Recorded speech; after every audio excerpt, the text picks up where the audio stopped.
I hope you're impressed. I think I might be on time. For a change. Well, I hope you're all looking forward to this week. And got yourself all prepped up for another exciting week. No? Oh, okay, maybe not. Let's get rid of that. Nearly. Well. Oh, blimey. Now, I think that's what's going on in the news at the moment, is there? Unless you want to talk about what's going on in Gaza, or you want to talk about the cenotaph, or you want to talk about Michael Gove being, molested on the streets. Why on earth would you be walking down there? I don't know. Amongst all the crowds. No wonder. I think maybe he did it on purpose. Yeah, maybe it was a photo shoot opportunity. Maybe. Well, I want to talk about fish. Anyway, do you know why? And the key is we've got our fish back. They're now British fish, apparently. And they're better and happier fish for it. Oh, really? I don't know about that. I'm just going to put my dog in. Already. Come on, in you go. Oh, that was just Wally. Wally's in. Alright, let's... Where you gone, Wally? Oh, he's there now. Oh, he's down there now. Yeah. Way up from the boy. What a treat. Well, I want to talk about fish because I've got a bit of a situation with the fish. I don't know if you noticed, but it's quite hard to get hold of herring at the moment in the UK, for instance. And is that enough there as well? Yeah, boy. Yeah. And obviously the climate crisis and what have you, and warming sea, and the warming sea. Fish are migrating away from the UK coastline. Trying to find cooler waters, especially the pelagic fish, which they generally feed near the surface of the water, the upper layers of of the sea, and it's too warm for them, so they're migrating, they're shifting. Herring, for instance, is pretty much it's disappeared from the west coast of Scotland. There's a bit of a situation because it's not just some people can say the Brexiter types, even though they kind of like say, "Oh, it's all about the fish. It's all about the fish." But the fact of the matter is, they don't like that kind of fish. They want cod, which generally isn't fished in UK waters anyway. You could get on some of the western coastline of Scotland, I believe, but generally it comes from the Nordic waters, where it's cooler. You see, cod, you see, is one of the demersal fish. Basically, it feeds near the bottom. Yeah, they're not necessarily bottom feeders, but they fish near the bottom. Whereas pelagic fish, like the mackerel and the herring and what have you, the sharks, they feed near the surface where it's too warm. So they're shifting, they're moving, they're migrating. Oh, don't tell Sue the Braveman. Don't do it. No. Anyway, before we carry on, who we got here? Oh, I wonder. Well, let's make it a little bit bigger. I think that's a little bit tinsy, wouldn't you say? Right, okay, I hope it got sound. I could check that, couldn't I? Let me just check that. No. Anyway, yep, there's sound. I've got Jasper who wants to talk about tractors. I suppose we could do environmental tractors. It could be hydrogen tractors. Diggers and stuff, but that'd be Lord What's-His-Face from Banford, or whatever his name is, from JCB, I suppose. But I don't want to talk about him because he's a tosspot. Anyway, here we go. Let's move that so it actually is in frame. There you go. So, got Jasper, Tommy Gunn! Oh, he wants a kipper. Oh, that he does. Oh, crikey, let's bring that volume down a bit there. There we go. I've got my speakers up. Regularly, hello there. Like you say, please don't forget to boot the old like button. If you want me to really notice your chats and what have you, there is the super chat as well, because then I get like a ringtone. Yeah. And don't forget Reagan's goal suit. I think he's live tomorrow at 9 o'clock UK time. So good afternoon to Ginger's Giraffe.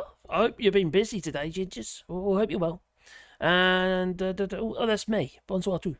Kool-Aid, hello there. Oh, well, are you looking forward to your move, Kool-Aid? Because you said, I think you said you're moving from the Netherlands. Good evening, says Tommy Gunn. G-Ball, hello there. Good evening, everyone. We got 91 leads. Bonsoir, Marcus, and hello, everyone. And Doc Davis smells fishy here. Oh, because he got some fish. They're now British fish, and they're better and you won't be happier having a fish lot of that today. Oh, if I remember rightly, I think Leslie Hoyle said, I'm not sure there's much evidence of that. Oh, there. Anyway, we got Big Ernie, had a Big Ernie, bonsoir to everyone. Yes.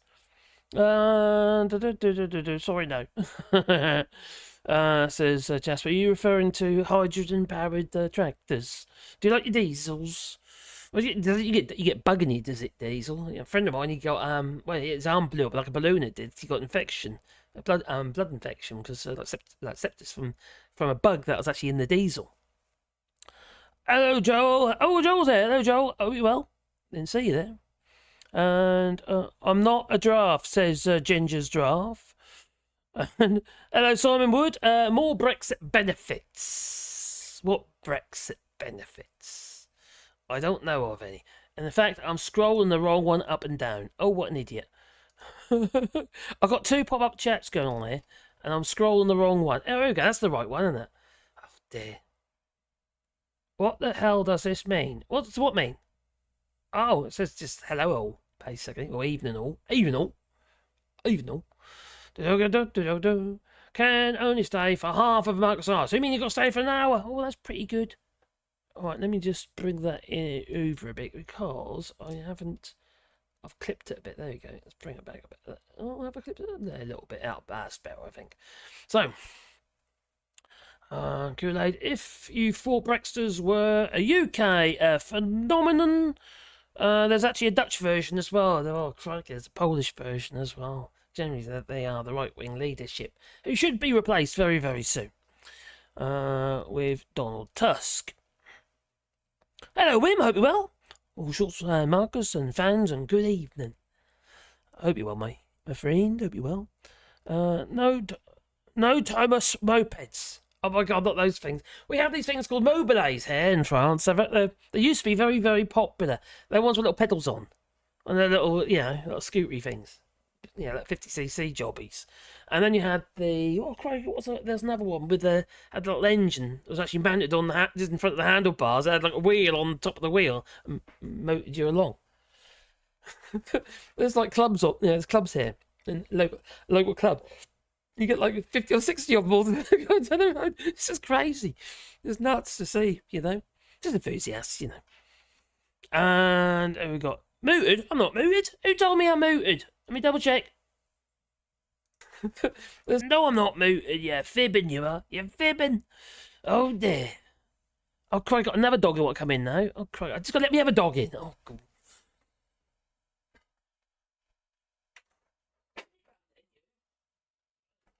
I've got Pandora now. So, I've got a Pandora. I've got a Wally. That'll be Sebastian knocking on the door next. I'm shutting the door at the moment because, it's quite chilly today.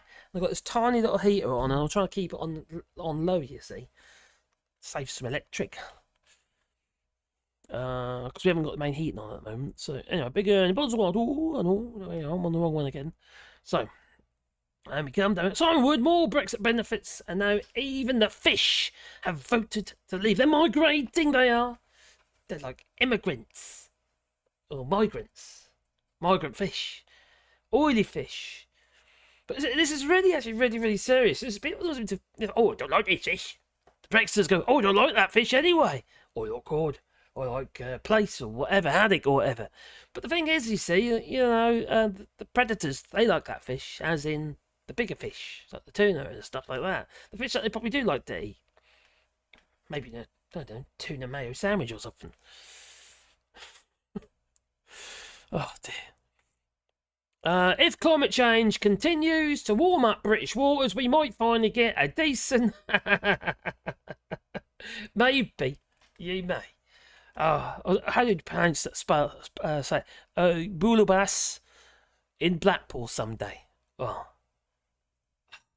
I think I'd be more worried about the fact they're going to lose a coastline. There might not be no Blackpool. We'll check in a minute. Yes. We'll have a look and see whether or not Blackpool will be here in 2050. So, we've got Lee Corn and Reagan Lee. They do a show together, they do. Nothing sort of see, no, not like that. No, unless there's another channel I don't know about. But anyway, I've got a channel called The Snowflake Show, you might already know, and they talk about stuff, but also they chuck some fun stuff in there as well. Because otherwise it's just too blue and depressing. It's kind of why I'm sticking my head out there, flipping, I put my head in the sand regarding UK news at the moment because I was kind of doing my head in, and also regarding guards, what have you. I do appreciate it's obviously very serious, but I also would like to, know about other stuff as well. But it's very, very kind of like, you're talking about me. Oh, we just leak on. We're talking about you here. Yeah, you saucy devil. Yeah, you and Reagan Elite with your other channel. I just made that up. But anyway, the Snowflake Show. Good evenings, everybody. Sir Larry the Cat. And Alistair Care. Hope you're well. Hi, Gingers. Yeah, Ginger, she came all the way over, she did, to visit people in the UK. And Mad Monk 33, he couldn't be bothered to turn up. No. But she comes to us as well, Yeah. Or to France, the Gingers. So I know what gingers look like, I do. Yeah, I know you look like, yeah. And Duke Vengeance, hello Duke, hope you're happy today. We got Solex, that's it. That's the Solex. They're the ones with the little motor on the front of the handlebars. The little Solex. I remember them, do you, Wim? Oh, crikey. They're funny. Little things they are. Although you can import a little engine, you see. If you go onto eBay, you can find them on eBay. You can buy little 50cc and bigger engines that you can retrofit onto an ordinary push bike. And it's got like friction drive onto a wheel. I don't think they're legal. I don't know what makes me think that, but I don't think they're legal. Because they're quite quick. They're quicker than them Solex things. Oh dear. Bish, hope you well, my friend. Evening all, he said, evening all. Scroll on down. Joe, Tommy Gunn, Guten Abend. Ooh, Guten, so Guten Abend. Is that evening or something? No, Guten Tag. But what's Guten Abend? Abend? Oh, I don't know, I'm not German. Everyone's saying hello to each other. Oh, hello. What's someone else? Hello, Gully Gullible. That's what Brexters are, isn't it? You're not Brexter, are you, by any chance? I hope not. Gully Gullible, crikey. Oh, I do know what they are, though, aren't they? They are pretty gullible. They got suckered in, right in, they did. They got sold down the river, didn't they? The old Brexiters. Oh, dear. Well, never mind. Yeah, I'll teach them. Well, they got other things they can do now and whinge your mind about. They can all head down to the cenotaph, can't they? Including that, fake priest geezer. He shaved his head. He's no longer got an afro. Calvin Robinson, that's his name. Yeah, he's now a skinhead with a bowler hat. I kid you not. Might show you in Mo. Oh, the other channel is the OnlyFans. Says Lee Corn. Colin 6, I hope you're well. Nice to see the Killer Clown Bozo and the Destroyer at the ceremony. Oh my goodness. The Trussonomics. Oh, crikey. Oh, these people, they shouldn't really raise their head above the parapet, should they? They should just stay out of the way. Because people hate them. They hate them, they do now. Especially after this little inquiry with Alexander Boris the Pfeffel Buffoon. Oh, and his bloomin'... We got an oven-ready deal. Put it in the microwave. Oh, Rabnori, hello Rabnori. I hope you're well, my friend. Oh, Ezra Steinberg. Hello, Ezra. I hope you're well. We love the man in that. I've got a hat on. Oh, crikey. I don't know if you've been seeing any of my woodworking videos, but they're doing pretty well, actually. You know. Do you know, crikey. When I restarted uploading videos on there, I had about 3,500 to 4,000 subscribers. Do you know I got over 18,000 on there in about 3 weeks? It's gone silly. So I'm quite happy with that. I really am. So it's mainly on shorts though. So the shorts videos, It don't look like you earn you much, but if I get more subscribers on there, that'll, the long form will do better. There were a bunch of fascists at the cenotaph, and somehow the irony was, lost on them. Yeah, that's a fair point, isn't it? But the actual, the real people who were actually paying their respects, well, they basically just said that they're a bunch of idiots who are, very disrespectful. These people, they just want to have a scrap, don't they? Sort of slap them with a fish, a wet fish. If you get hold of one these days. Fish is slipping expensive now, isn't it? Crikey, here in France, what was it? It's about €22 a kilo for salmon at the moment, if that's your thing. It's a bit pricey, isn't it, really? Loads of people were singing FFFFF the Tories last Saturday night. I know what you're trying to say. Last Saturday night, and I joined in singing with them. Oh, that was fun. I bet it was. Oh, crikey, I've got that clip somewhere, but I'll get demonetised again. I keep getting demonetised, dude. YouTube really hates me at the minute. My videos are not doing anything. I just like, I'm not going to get 1,000 views on them, though. So it's crazy. There you go. So la vie. This is how it is, isn't it, What's we got here? Have I missed anyone? Councillor Northern, hello there. Hope you're well. He's saying hello to Sir Larry the Cat. Hello, Sir Larry the Cat. How is Sir Larry the Cat? I hope you're there feeding you with the best cat food. Or liver or something. Let's have a night. Oh, no, I don't like liver. Liver and onions, that's not for me. I just think of urine when I think of those sort of offal type foods. Yeah, pee. Ooh. Joe Politics has a video of the Nigels. Oh, crikey, have you heard the latest? 1.5 million squid. 1.5 million pound deal. For a certain individual who got shunned by a bank to go into the jungle. Celebrity, get me out of here. Nigel Fartage is going into the jungle. I wonder if he'll say something stupid like, up the rah, or something like that. What's going to happen? What usually happens, what happened to Matt Hancock, keep him to the last minute, then vote him out so he doesn't win.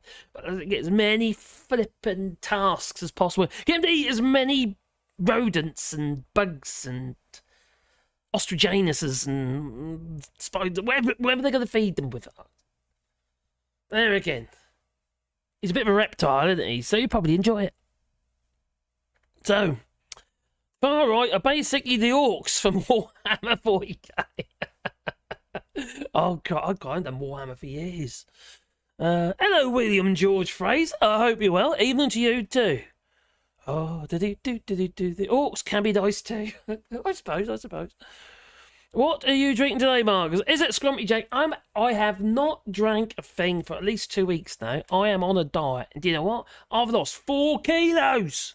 4 kilos. Okay, a lot of it's going to be water, but I have lost 4 kilos of weight, so that can't be too bad.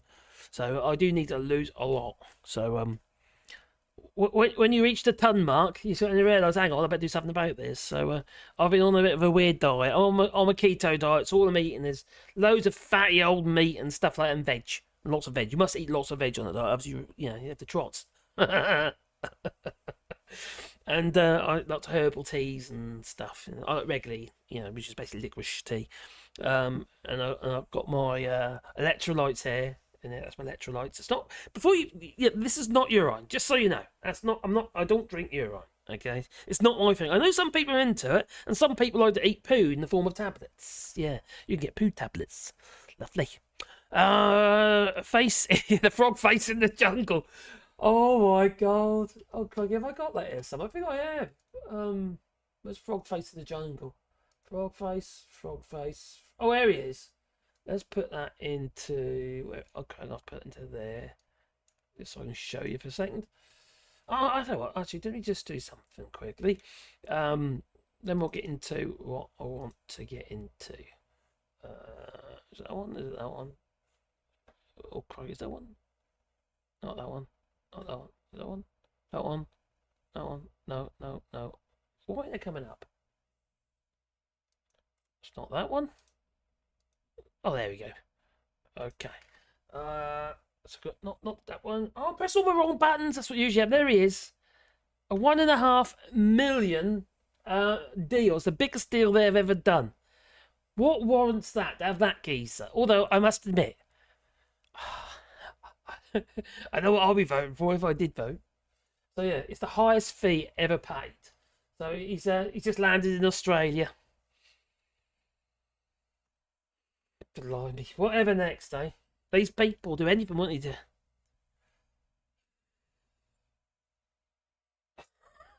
At least he hasn't got his the corduroys on. Oh, blimey. So, who would pay to have Farage?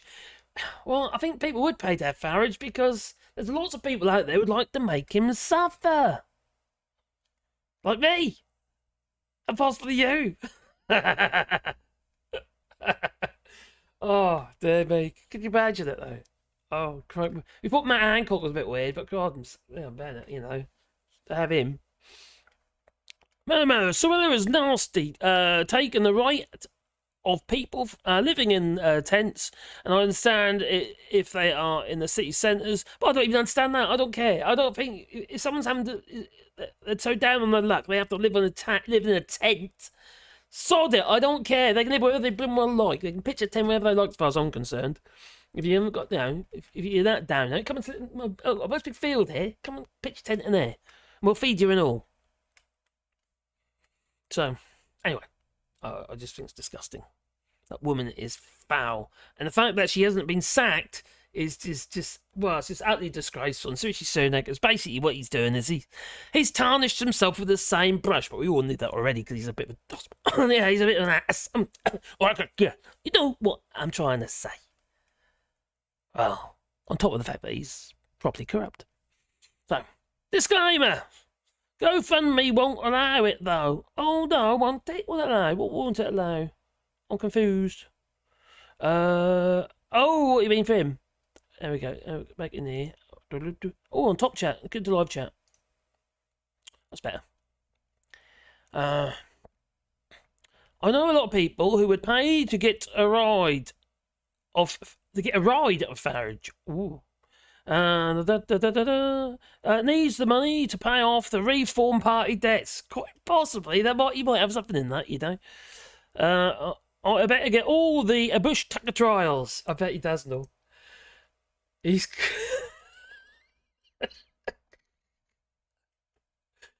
I'm gonna do my best to try and record it. It's not gonna be easy though, because I'm in France, you see, and I haven't got a I'll use VPN, I suppose. Oh dear! Can't they keelhaul him for entertainment? I wish they would keelhaul him over all the flipping barnacles. He don't keelhaul him when they basically tie a rope around his legs, rope around his arms, and they chuck that rope under the keel of the ship.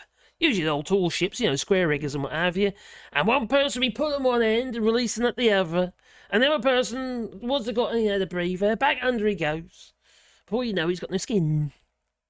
They've been taken off. It's like sandpaper against the barnacles. Like rasp. Yeah, it's quite vicious, really, isn't it? We could use a duck installer even. That might be fun as well. I don't know. Yeah. And I'll tell you what, we could even, put them in the stocks and throw wet kippers. Oh, no, you can't get them. Or was it heron? I can't remember now. Guys, hit the old like button, please. Yeah, boot the old like button helps the channel, I need all the help I can get to keep the channel alive. Because it's hanging on with its flipping fingertips at the moment. It really is.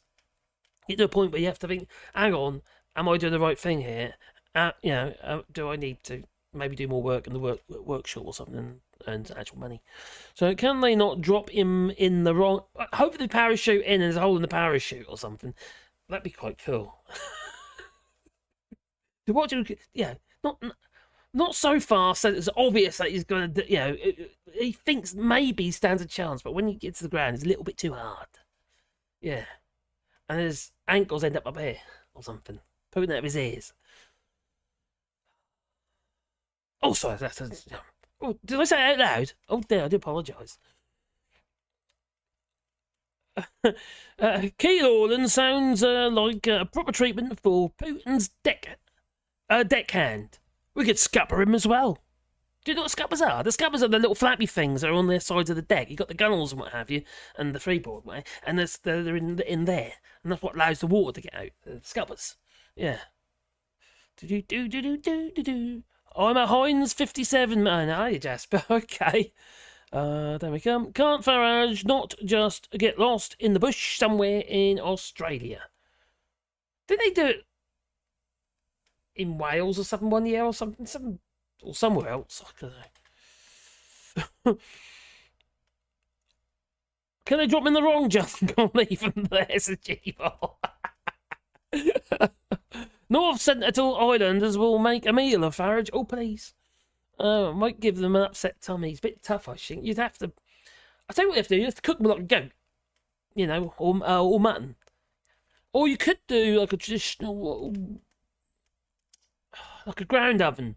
Do a ground oven where you basically dig a hole and light a fire in the hole, and you basically put your pot, and in this case, your hydrophartage in there, and then you cover it up with loads of grass and stuff, and then a load of soil on top, and it'll cook really slowly inside. He'd be really tender after that, I'm sure, and it'll just all fall off the bone. Yeah, that's an idea, isn't it? Any more funny clips? I have got some funny clips, don't worry. Farage is positioning himself for Tory leadership after the next general election. Well, he did say by 2026 he's going to be the leader of the Tory party, but they won't be in power anyway. So he'll be the opposition.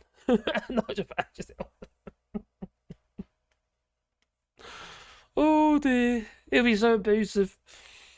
Hello from Amsterdam. The same as announced. Oh, hello then, Amsterdam. Are you in a drug cafe by any chance? We do miss laughing at all your stag parties. Oh dear. Well, and the rules changed in the Netherlands now, isn't it? Like drug tourism and stuff, hasn't there a whole load more laws been brought out? Can't it's a key law invented too? I wish. Anyway, fish. And the key is we've got our fish back. They're now British fish, and they're better and happier fish for Apparently it. so.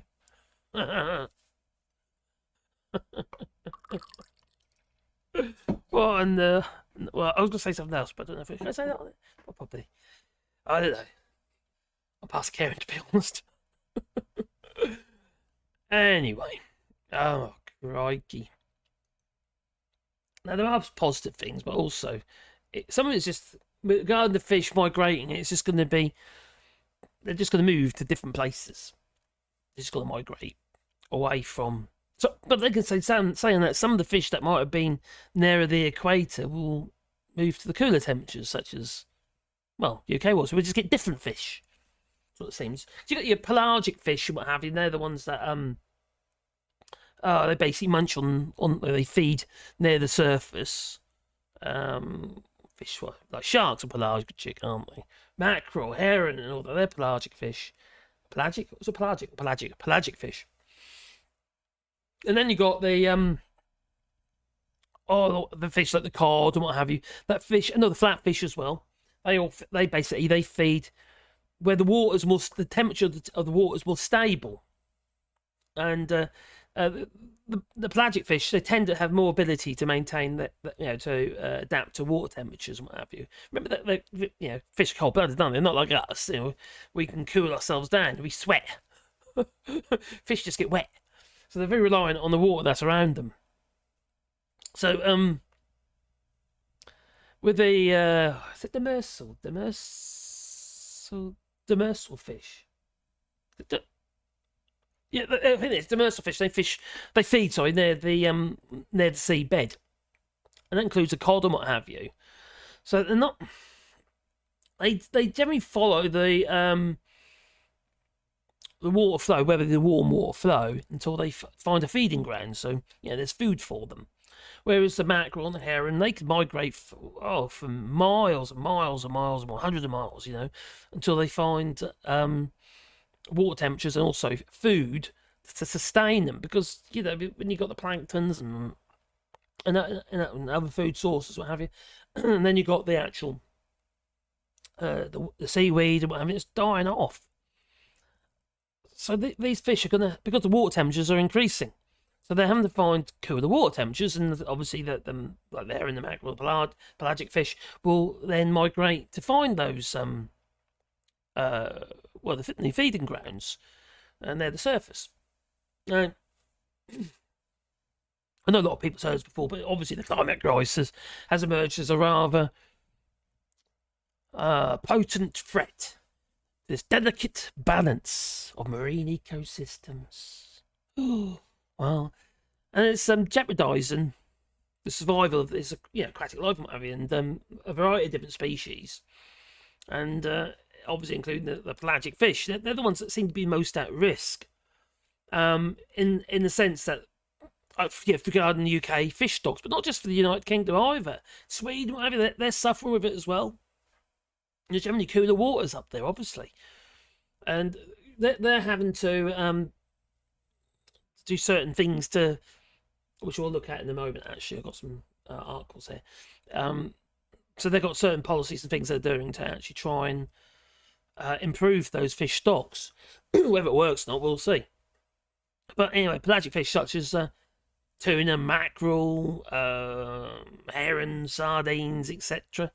If I talk food stuff, also sharks are moving north. So to the cooler waters. So we are likely to see more sharks on our coastline. So just be a little bit cautious when you're bathing.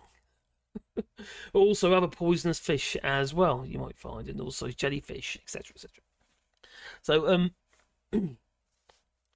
so these fish generally, they obviously inhabit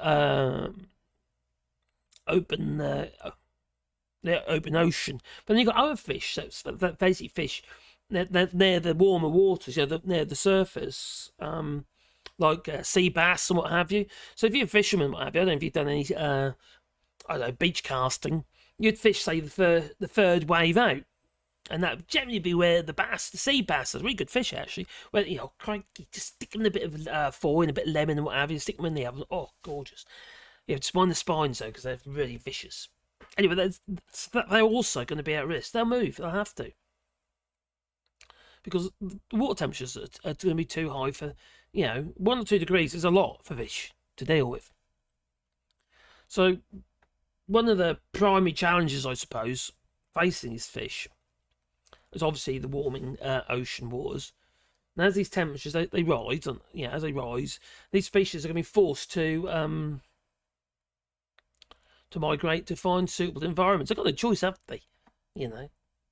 But they'll just go with the flow as these temperatures rise, and these species were forced to migrate to suitable environments, and this migration will lead to conflicts with fisheries. See, other fish will be affected by this. They'll also have to migrate, even if they can tolerate the higher temperatures. They need to go where their food source is, the predators. As traditional fishing zones, they're also going to shift as well, generally away from UK waters, unless it's replaced with fish stocks from nearer the equator, what have you. It's all going to affect their reproductive cycle as well, or success, and it's going to hinder its population growth. But with these rising temperatures, also hindering the actual growth of the fish.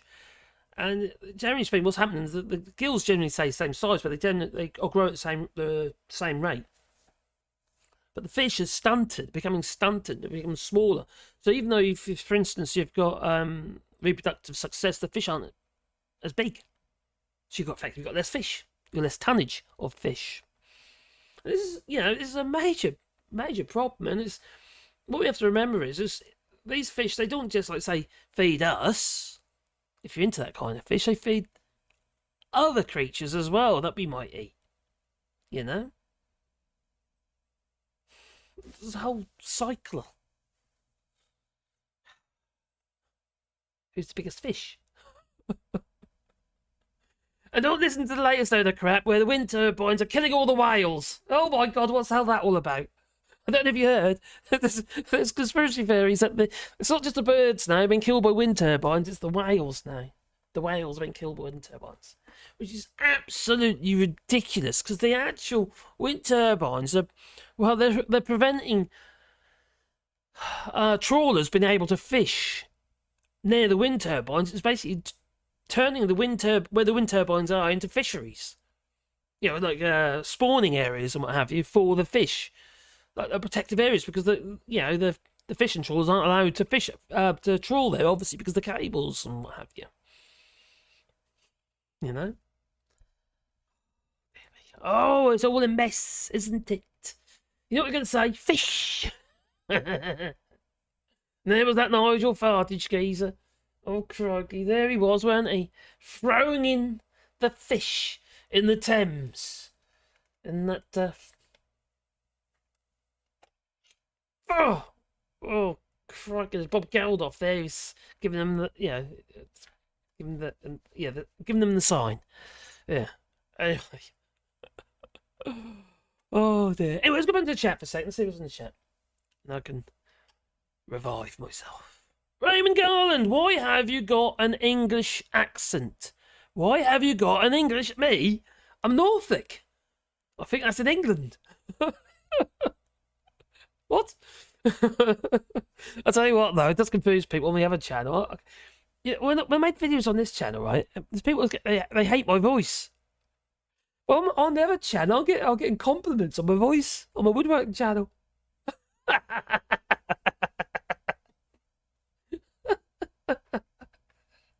It's just stupid. I don't know what's going on. Oh dear. Don't make a Nigel, their leader. They're overfishing. You're very, very, very, very... Yeah, also, some could argue that being in the EU was a problem there. But the thing is, you see, also, the fishery policy, there were quotas, weren't there? And the UK has basically got its own quotas now. Apart from regarding the Nordic waters, which is pretty much, if you think about that big old trawler, the big one that's, I think it's owned by in the Netherlands. I think it's partially owned by a Netherlands company. The Kirkella. Is it Kirkella or Kirkella? That massive, whopping great fishing trawler, which also has all the process. Basically, it goes in one end and packed at the other. Huge. And basically, it goes out for a little bit and then comes back in again, and that's it. It's done. Can't get the quotas.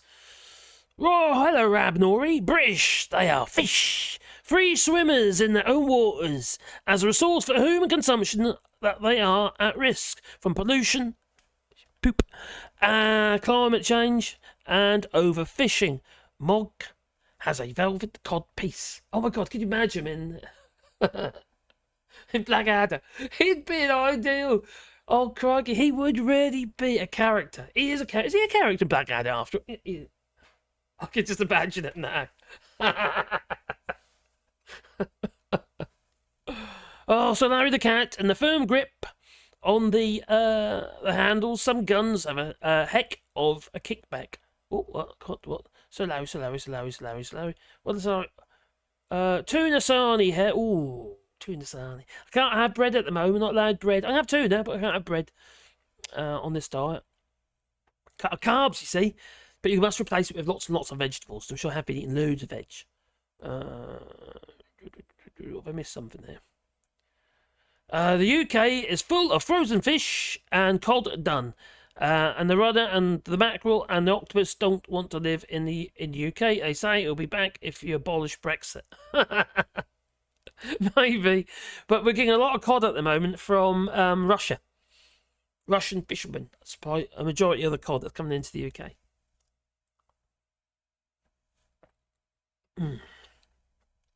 Tory party signs like a Brazilian soap opera, minus the pretty girls and the comic reliefs. Could be worse. If you're talking about comic relief, it could be not him. Oh crikey, yuck. Not that one. Oh crikey, here he is.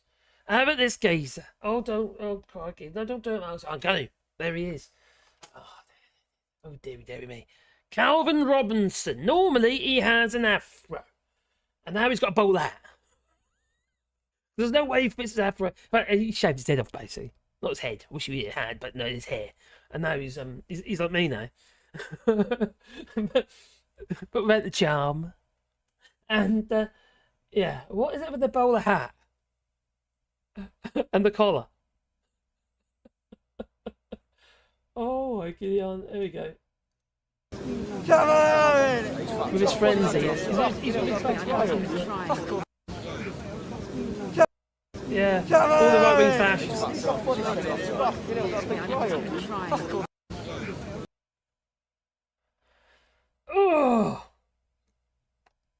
Oh, can't stand him. Hello, ML. Ha ha ha, said ML.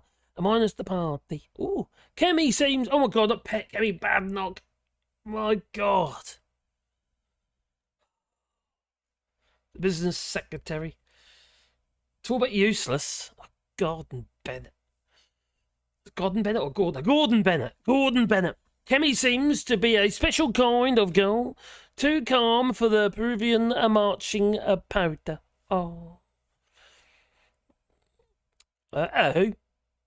Hi, Larry. All this fish talk must be getting to you a bit. Oh, so Larry the cat likes fish. What's your favourite fish, Sir Larry the cat? Do you like it cooked or raw? Bit of sushi, maybe. Tuna Sarni here. Why have you got an English accent? I'm too far up, and I am. Let's come down a bit. Looks like he's modelling Kay's catalogue. Who's modelling Kay's catalogue? Oh, what? Calvin Robinson, probably. SKF now moving to Poland. Oh, my God. Giving Fartage the one finger salute, please. Oh, that was, yeah.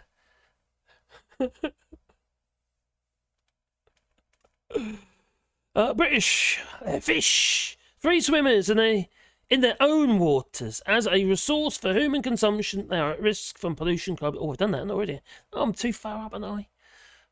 Reese Mogg, favourite pets are black adders and rattlesnakes, says Mellow. More than likely. You're missing them all. Special K is ketamine. Oh, I don't know, do I? I'm not a druggie. I don't know nothing about drugs. Nearest I got to drugs is when I put a syringe full of hemp oil down my dear little Wally dog's neck. He's down there. He is. Oh, they're all really sleepy. I wonder if I can get him up on the other camera. I'll get rid of that one first. There he is. Look how sleepy they are. I haven't got a spastic at the moment. Oh, for the cane. I'll tell you what that does. Oh, crikey. Give me back. Give me back. Get me back. That hemp oil that really knocks them out, it does. Make them all sleepy. If you want to see and hear a messed up accent, go to any Chinese takeaway in Belfast. You'll be speechless. Yes, it is. It's chilly there as well. Very chilly night here as well, Simon. Okay. Doggos, they are my little friends. They are my buddies. Got no spastic at the moment. I think you scratched on the door a minute ago. So, fish. There. So, it's pretty obvious, isn't it, really? There are things we can do, though, isn't there? You know, and some places are trying to do it. Some countries are, anyway. The UK is pretty messed up on many aspects, such as, wind turbines, for instance. Might get into that in a moment. Anyway, so these changes of ocean currents.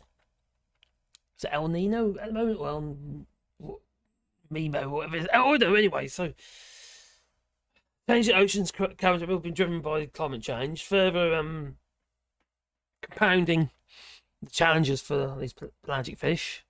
These currents, not black currants, so the currents are they're vital, see, for the distribution of all the nutrients and that as well for these fish, and the movement of the prey as well. Essential components, and it's all part of their fish, their diet. It's, you know, they've got to be healthy, you know, and all these disruptions and what have you. They're just it's all leading to food scarcity. So they're having to migrate, aren't they? And it affects the health of the fish. They're becoming smaller, and obviously the abundance of these fish populations, and what we're seeing as a result is ocean acidification as well. This is another increase. Carbon increase, I suppose, a consequence of increased carbon dioxide absorption by the oceans themselves. What you think about, like the polar caps and what have you, the ice, the amount of carbon dioxide that is stored within that ice, it's all getting released as the ice melts as well. They're actually saying that we're pretty much at a point of non-return now. There's no real going back. I think really that's just a case of trying to mitigate it and also slow it down. I don't think we're going to stop it now. I really don't. That's my I know it's not based on science necessarily, but it's just I feel it in my fingers. I feel it in my bones as well. Yeah. So I know they're going to say, "Oh, crikey, you shouldn't believe in the experts." I'm afraid I kind of do. Especially when all the experts are singing off the same flipping song sheet. And let me overdogging. Oh, crikey. Come on, man. Dog number 3. Come in, number 3. That's 3 dogs. We've got 3 dogs in there now. That we have. In the right there. What are they like, eh? Crikey. Yeah, that's just he probably tags his tail. Alright.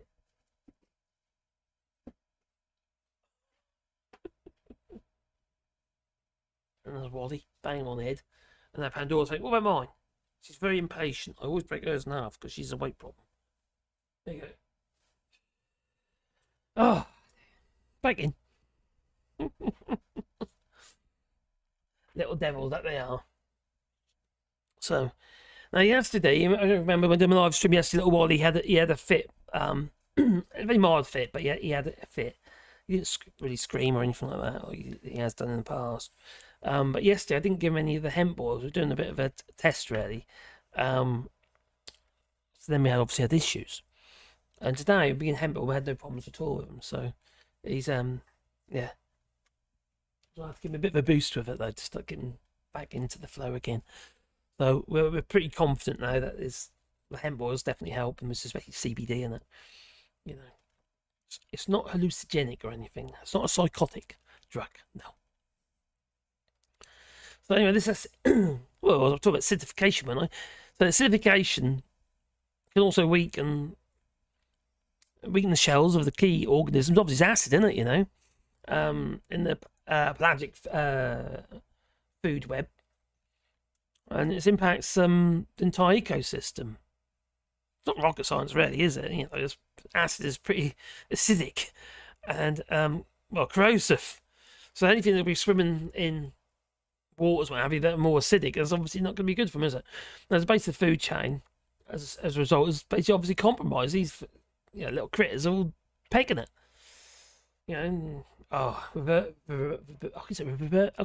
Revertebrates. Through higher these higher trophic levels, and including, and it also includes these pelagic fish, leading to diminished populations and potential cascading effects on marine biodiversity. Fish. So the fish aren't that happy after all, are they? I don't think so.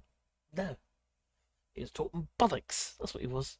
So he said that and said bollocks. I said bollocks. No, anyway, yeah. I've said bollocks now as well, haven't I? Damn it, I'm going to get picked up now. So anyway, by YouTube. So anyway, the climate crisis obviously is jeopardising their habitats, the food sources, their reproductive patterns, their fish, the size of fish, and everything that it relates to it, such as other fish that rely on those fish, and people who eat that fish as well, So we do need, I suppose, a pretty urgent, coordinated global response, I suppose, but we're not getting it.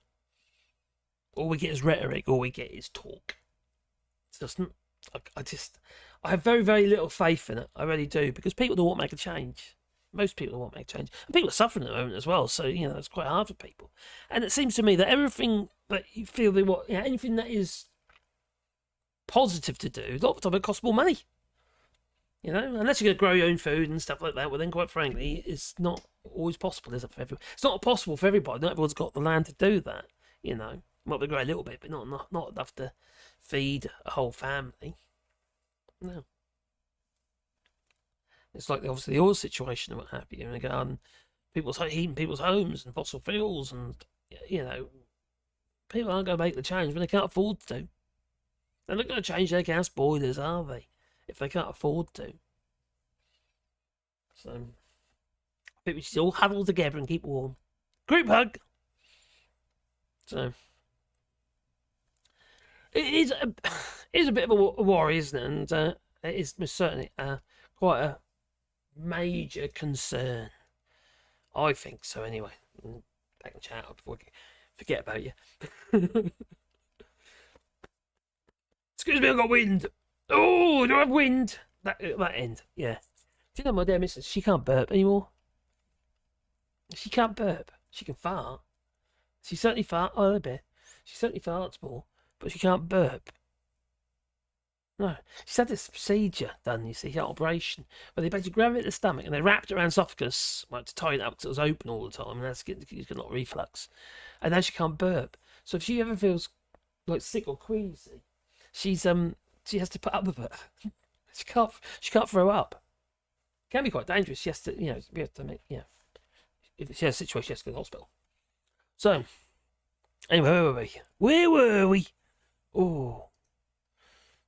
Alright, there we go. What have I missed? What a bit. I see cheese sniffer. Oh, talk about Oliver Dowden, the cheese sniffer, was doing the rounds trying to defend Dobby Graverman. Oh, God's sake. And also we had, who's the other one? Grant Shapps, if that is his real name. And there's 4 aliases. Is kind of, oh, got nothing to do with, no, nothing to do with what Sir Braverman said, no. Oh, but I've actually got that here, I think. So I'll find it for you. Oh, I have actually. There it is. Oh dear. Eeny, meeny, miny, mo. Oh, there we go.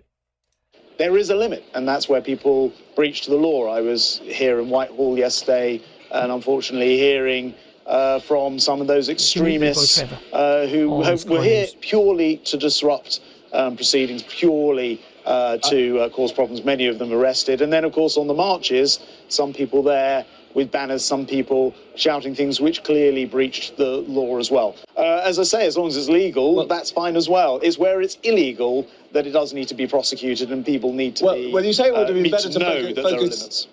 Did you see the Metropolitan Police playing favourites yesterday? It is the case that some people just turned up determined. By the way, nothing to do with what the Home Secretary said in terms of having already said they would be here doing these things to disrupt things here at the Cenotaph, but also, I'm afraid, elements joining to celebrate what terrorists have done, Hamas have done. And chanting clearly racist things, all of which, had nothing to needs to be prosecuted. But where people transgress the law, not just the thugs, the football hooligans, the extremists that turned up around here and elsewhere in London, but also those who freely go out and chant racist, anti-Semitic remarks designed with swastikas, designed to scare communities.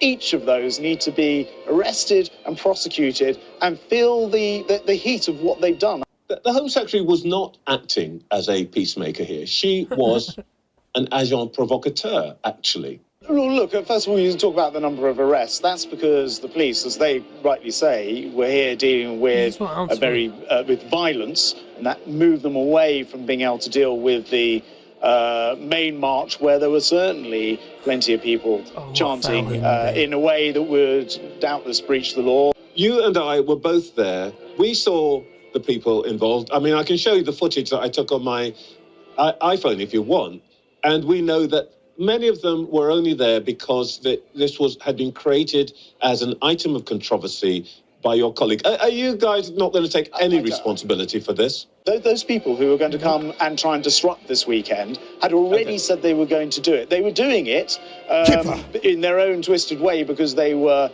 protesting themselves against other marches. What a slippery little There is a limit, and that's where people breach the law. What? Oh, crikey. The man who lobbied his own government so they didn't build houses at the end of a runway to block a housing development. You know, light aircraft runway, because he likes to fly his little light aircraft. He's got a little pipe or something or other. The man who wrote reviews under aliases on his own website about dodgy deals. The man's a flipping fraud. Oh, crikey. Lovely guy, isn't he? No, we're not going to accept responsibility. So in the Braverman, oh, she's lovely. No. Looking forward to the catfight when Braverman and Patel fight it out for the Tory leadership. Oh, that could happen. That could, yeah, Richie Sunak is looking pretty vulnerable at the moment, to be fair. He really is. But I don't think either of them is actually going to help the party get elected. At all. If anything, Richie Sunak is probably their best hope. But even then, they need someone completely fresh. None of them lot are in cabinet should be anywhere near leadership. At all. Let's say, for instance, I don't know, Wallace. He'd come back into the fray and decide, okay, I'm going to do a run. And maybe if he became leader of the Tory party, maybe maybe there'd be a glimmer of hope. I don't know, maybe Tobias Elwood or someone like that. I know he's a tosser as well, but they're all tossers because they're Tories. But you know what I mean? Oh, did I say it loud? I didn't. I'll get done again. I get demonetizable. So yeah, he's just they're done for. If they keep with the current lot, any of them that in that cabinet, there's no way that government or the Tories will ever get. They'll get voted anyway, but whoever they have there, but they stand less of a chance. Any of them not, I think. They need someone fresh. But even then, they're done. Emma, my dog is hiding in the toilet as fireworks blasting nearby. Now, some people might agree and disagree. I think fireworks should be banned for public sale. I really do. There's so many accidents. They are just stupid people. And then you've got people buying the stuff. Like, for instance, people were just throwing them about. Those flipping counter protesters, those fascists, they were flipping their fireworks and just throwing them about in the crowd. The hell? I wish they wouldn't use fireworks with loud bangs. The dogs hate it. Well, I'm alright here because we're nowhere here. We do have a firework display every year, usually in July, as organised display in Orador, and it's pretty big deal. I mean, as a major display, people come from miles around. Sebastian is asking who farted. He's usually the culprit. Aren't you, boy? I would say Braverman and Patel in a muddering, but the idea gives me the creeps. Oh my god, you're talking about like a wet t-shirt kind of mudder wrestling in an inflated paddling pool type thing. Because that could be... Oh my god. What they're thinking about. Got a pair of Fraggles together. My god. My dog is sound asleep under her blanket. No fireworks, I'll take it then. Gingers. So I see Nigel Farage with a brown bag, and I was thinking he was going to fulfil his promise and move out of the UK. Crikey, please. I see, I don't know, Steve, Steve. Oh, the cheese sniffer. Toby Graverman. I got that. Toby Graverman. I don't even remember Fraggle Rock. She reminds me of a Fraggle. I don't know why. But Fraggles are nice. That's the only problem there. It looks like a Fraggle.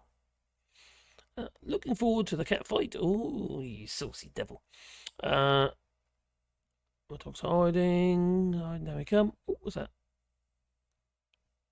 Fico di Bocagio. Balderdash, was that Margaret? Balderdash! Yes, it was Balderdash. If you're talking about Grant Shapps, so it was Balderdash. You can say Cobblers. That was the Cobblers, that it was. Calvin Robson has raised £30,000 to keep a roof over his head, all while enjoying a dream trip to Disney World, Florida, where he said was free. Amazing, you can get reward for being like that. I know. See, a lot of people believe what he has to say. There's nutters out there, you see. There's plenty of them. They walk amongst us. They're crazies. God, they should be in Arkham. They should Arkham Asylum. That's where they should be. John Penrose invited some of his cricket club to go to the House of Commons, and he seemed like a decent chap. John Penrose, then. Might be. I lost a dog in May and the oldest cat in July, another cat in October who, to be frank, lived longer than what he should have, and the other cat a week ago. Oh, sorry, guy. It's horrible when you lose pets. I'm dreading that. Now, all our dogs are getting older now, you see, and so they're starting to get problems. Although Pandora's tough as all, she's a tough old girl, she is. Yeah, I agree, Slayer. It must have been a really tough year for you, Duke. All the cats I've had just go out one day and never come back. You know you got to feed them, don't you? They stay or they go where the food is. Got to feed them and stop eating their food. Then, if you are feeding them, stop nicking their food. Yes. They walking amongst us, they transgress the law. Transgress or transgress? I had a cat that farted when he was asleep and woke up mad about being awoken. Will you wake himself up because he farted? I started the year with 5 pets. Oh my God. Blimey. Oh, where was I? I forgot what I'm doing now.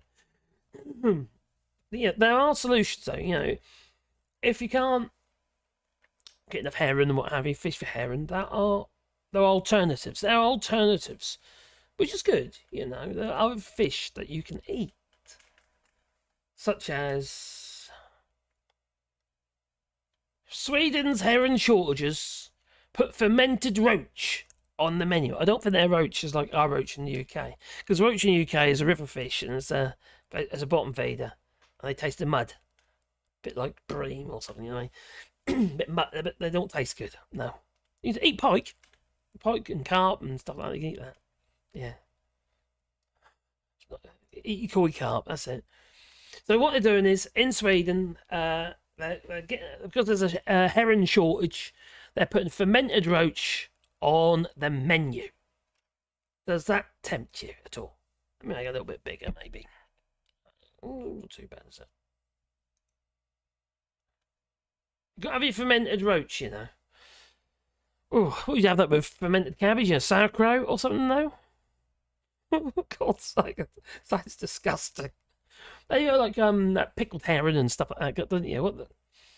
It's pickled herring actually fermented herring.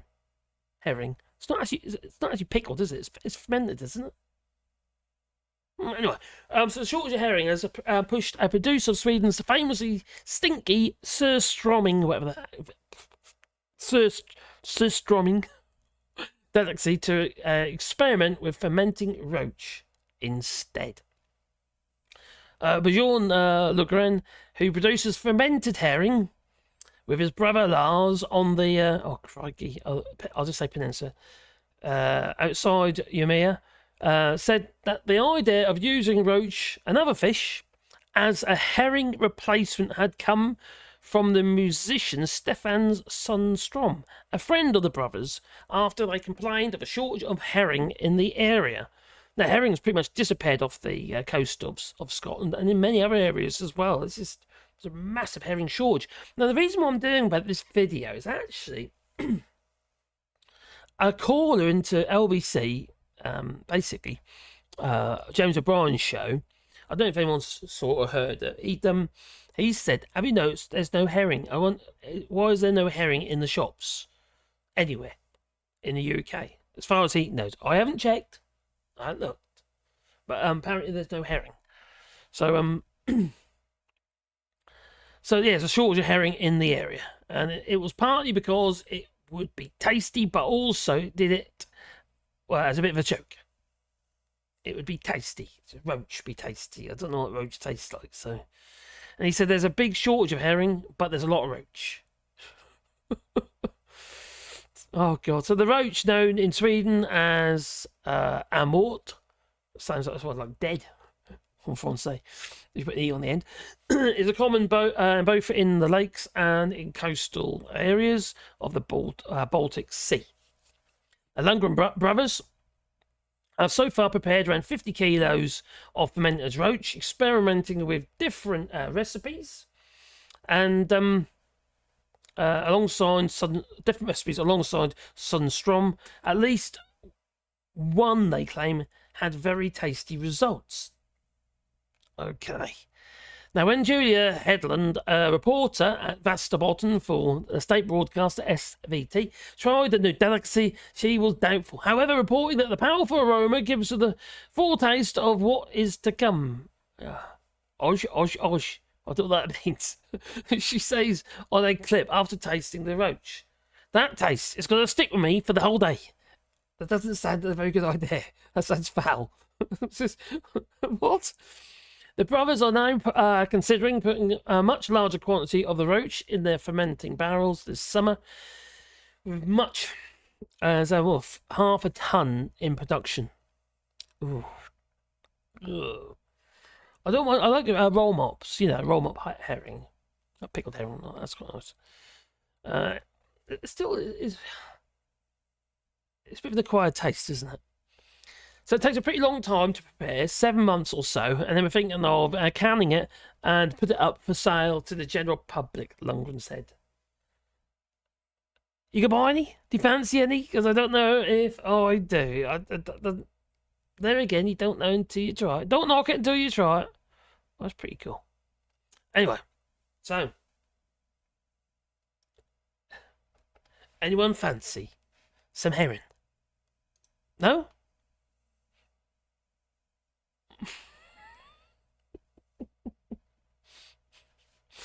I'm talking about the replacement, by the way, as in the roach. So, what we got? What have I missed? What have I missed? What have I missed? Take care, Jeannie Bowl. Hope you take care. JC Holland, hello there. Greetings from the Netherlands, and the future is in your hands. It is if we look after it, I suppose, and maybe use hands. But currently, we don't seem to want to make the changes necessary. But there you go. C'est la vie, I suppose. It's human nature. Surströmming comes from the deepest pits of hell. I'm looking at the wrong one here. There we go. Up we come. Oh, that makes more sense. I think in the UK, we'll have to worry about a lot of shortages they have seen with attention the Food Security Acts in the EU. Obviously, the EU is a protectionist racket. So anything that's produced in the EU or fished within the EU will feed the EU first. And then the UK will get, obviously, it's just, that's just how it is. The EU will protect food stocks. They already started. And the UK has already been, as you probably noticed about a week ago, there's reports about shortages of foodstuffs on supermarket shelves again. I mentioned it yesterday in my live stream where the supermarkets were able to make their orders for the following day, and now they have to, 2 to 3 days, which isn't very helpful with fresh produce. So, where are we? Where are we? Food time, not fish. Farewell. Oh, crikey. Take care, Jeannie Ball. Be good. You're welcome. When I was a kid, was it a long time ago? I had carp too. Had to live for several days in the bathtub so the taste of the swamp will lessen. Oh my God. It's a bit like we do with the old cockles and the whelks and what have you. Stick them in bucket of flour. Not bucket of flour, water with flour in it and what have you. So they feed on the flour and it cleans them out. Yeah, sort of floury bit of, keep them alive as long as possible and then it just flushes them out. I do like things like cockles and stuff like that. I've got a problem with those sort of foodstuffs. But I would not eat them around the UK. By God, no. Because they are filter feeders, like any bivalve mollusks. Basically, they suck in all the poo. All the little bits of micro poo and microplastics. And God knows what else is in them. And the odd condom. And it stays there inside their digestive tract because that's how they feed. They don't put it out. It's not nice. Hello, number 3 to see there. Here's the future. The Tories could return to power again within 10 years or so, unless the system is changed. Yeah, we've returned to power with Nigel Farage as leader. Is that what you're saying? Number 3? Is that a possibility? Maybe. Oh dear. It's lovely here on the mainland, it is. There's plenty of food in the supermarkets. Yes. We had a few shortages on eggs for a while back. It seems to have recovered quite nicely. And we had a shortage for a while of shredded wheat. Couldn't get it. I told you before, we couldn't get it for love of money. But it's back on the supermarket shelves again now. So the missus is happy. My missus was very religious with her breakfasts. Breakfast. With her breakfast. She likes rolled oats. Like ready bread, I suppose. It's not ready bread, she does it herself. But and shredded wheat and stuff like that. She even cornflakes, to be fair. But I'm terrible about I very rarely have breakfast. By the time I get up, it's dinner time anyway. I'm kidding. I go to bed very late. I do. So, and if you shut the shutters, it's so dark you don't wake up anyway. No old-fashioned kippers around anywhere for years. No herrings. Nope. And Scotland used to produce thousands of barrels of kippered herrings at once. You couldn't give them away 60 years ago. Yeah, it isn't just because of Brexit. The waters are too warm for them now. They're migrating. So the plenish stocks, and obviously overfishing as well. Like I think either Mellow or Jasper. Jasper mentioned. Yeah, it is obviously overfishing. And to be fair to the UK fishermen, obviously they were pretty peeved off when Spanish fishermen were coming up with the what great trawlers and sucking up all the fish around the UK coastline, or considered UK waters. But we could have done the same, couldn't we? But we didn't. So I keep away from fish, says Jasper. I like fish. I like fish, but it's just so expensive. I can't afford it, really, to be honest. Got 2 barrels of gluten-free Quaker's porridge. 2 barrels? Did you say barrels? Of gluten-free Quaker's porridge oats today. Top quality. To say smell nice would be an understatement. Wheat, barley and rye is a neurotoxin to me. Oh, crikey, you don't want them now. Yeah, rot your stomach, basically, and put holes in your gut. You don't want that. If you're... are you celiac, then who? You're celiac. For me, I can eat bread and stuff. I can't remember what's on diet, but bread and stuff, but it bloats me. My daughter gets very bloated with it as well. Soup, bread, soup especially. Oh, yeah, neurotoxin. Some fishmongers in Northern Ireland are getting fish from Fraserburgh. Where's that? Where's Fraserburgh? Fraserburgh. I don't know where that is. You need to keep away from some fish, especially great white sharks. What is that? Has anything to do with...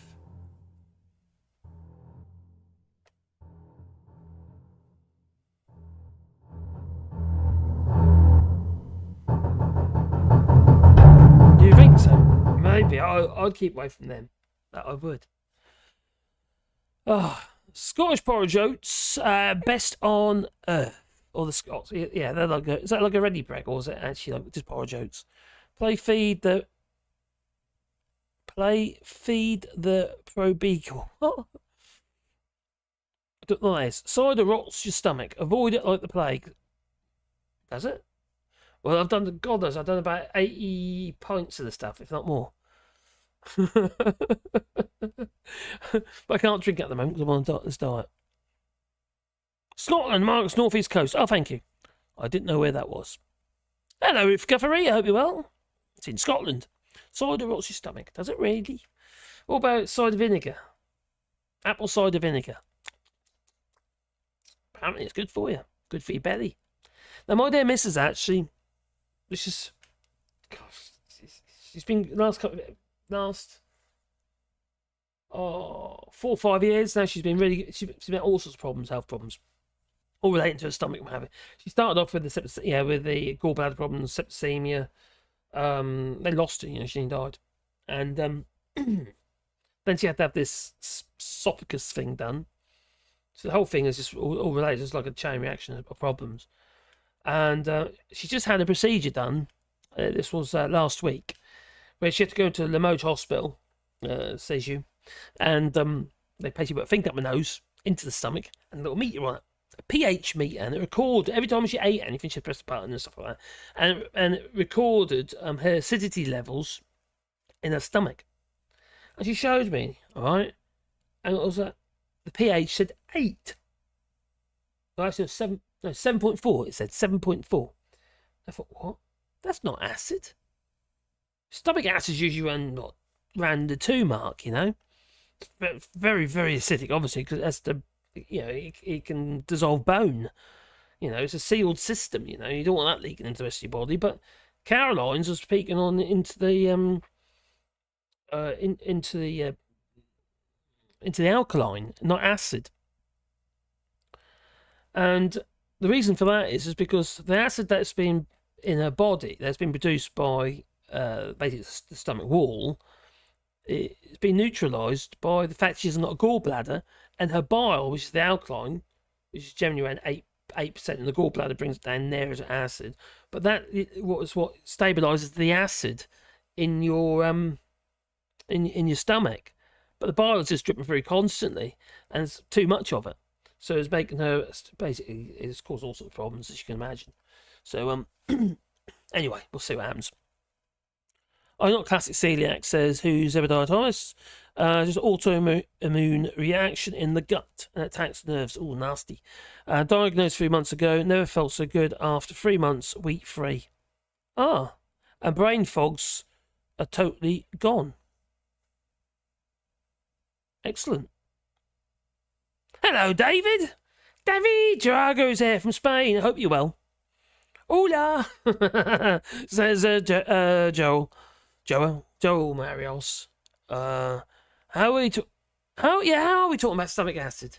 Because who said something about his problems? Yeah, he's got other problems as well, but we won't get into those ones. No. So anyway, he said, "Oh, here we go." So, yeah, the stomach is acid for a reason. Yes, and my dear missus is not acid. No, this is a massive problem. There are ways you can deal with it, but so you can use different medications. You've got to see a doctor now. See what they prescribe. So, fish. So we're in a bit of a pickle regarding the Baltic heron. So obviously Sweden, what have you, but that affects everywhere, you see, and it is an issue.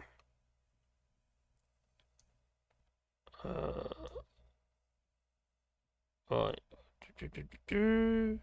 I'll bring it up. Okay, there's that. Alright, can I skip that one? I think I might better skip that one. So we know that the basically said this already, now that the Baltic heron population and obviously in the UK sea, British seas as well, it's threatened by the warming sea temperatures. Irish sea fishermen as well, they are also struggling. They're very, very concerned. This was an article back in God, lose my voice now. Just what button? That one. This was back in August. So get a bit bigger. Make it bigger. Oh, that bigger. And it's not even in there, look. Let's bring it back in. There we go. Why not in there? Oh, it's one of them awkward articles. Oh, bugger. I'm going to have to do that. And then make it smaller. Oh, crikey. Then bring it over. That's not helpful, is it? Oh, that'll do. And then make it, oh, God, have to be bigger than that. And that crikey can't even read it. There we go. Oh, no, that makes it even bigger problem. Oh, crikey, I'll just have to read it too, because there's a bit of a, or read bits of it anyway. Don't have to be all of it. Right, it's messing everything up, isn't it? I know what I could do. I know what I could do. Tell you what, I can cheat. I'm going to just cheat. What I'm going to do is I'm going to grab... It's not a very long article at all, but it's about Ireland. Ireland, yes. If I put that into a document, so copy and paste it into a document, I'll better format it then. Which would make a lot more sense.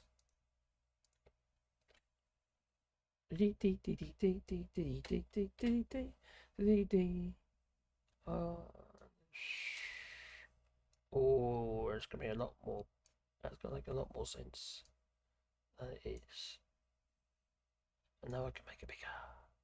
Bigger. There we go. Damn it, do it before I do that.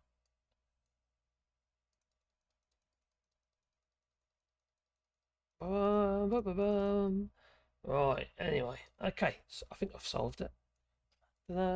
See? Ain't I clever? No, okay. Oh, I'm not then. So, anyway. So this is to do with this geezer. He's very worried about... I'll bring it over here, so I'll read it. Oh, God's sake, what's that fucking back up here? Right, and everyone... Oh, Craig, why did I have to do that for? Right, that's up there, that one up there. So everything just minimised on me. So, oh, there we go. So, I'm going to read off that one. So, Darren McGuinness. And I'll put that on there so you can see who he is. That's a good idea. Let's put it into there. Right, that's Darren McGuinness, all right? This geezer here. And Ireland's fishermen fair species eradication, basically, because temperatures, well, are soaring. They're not eradicating, but they're migrating, basically, which is a bit of a problem if you're a fisherman. So, this geezer, Darag McGuinness, knew he wanted to join a fishing crew, but now at 23 he fears that climate change may kill off the industry, and it has sustained his family for generations. They like eating fish, maybe. He says it's a massive problem, and he told the AFP, which is basically a newspaper, in the pilot house. So, newspaper, was that a TV news channel? In the pilot house of the Atlantic Challenge trawler, Piloté, where he works as a deckhand and docked in the port of Killybegs in northwest Ireland. Now he could really finish the fishing in Ireland anyway, at least. The soaring temperatures in the North Atlantic Ocean, so it's everywhere, isn't it? Over the summer months have raised fears that the fish could be pushed to colder waters, heaping pressure on the already struggling industry. At the end of July, the US National Oceanic and Atmospheric Administration announced that the average surface temperatures in the North Atlantic had reached a new record high of 24.9 degrees Celsius. And the Atlantic Challenge, like many vessels sailing out of Killybegs, catches blue whiting and mackerel, which are highly prized in international markets. Now returning to port 1 or 2 days after catch, so produce is fresh. He would then he would just concern you that it would just I'll get my worms out in a minute. It would just concern you. What's that noise?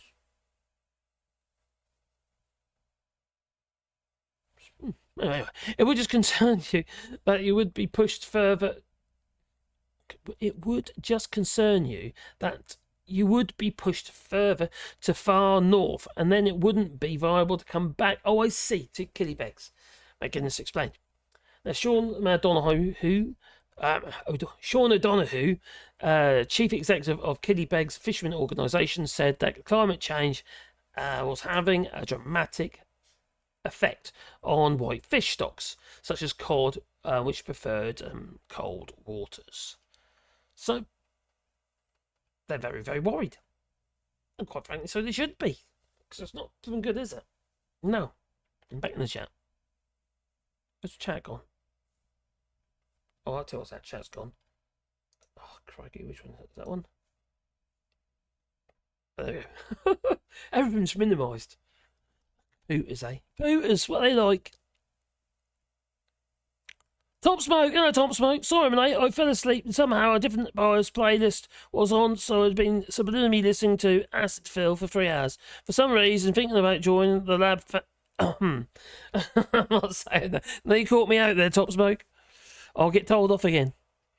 Coffee is acidic, so many coffee shops adding to the increased cancer rates. If you're, this is the worry actually, in your stomach, it's, having acid added to the stomach doesn't cause cancer. It's alkaline.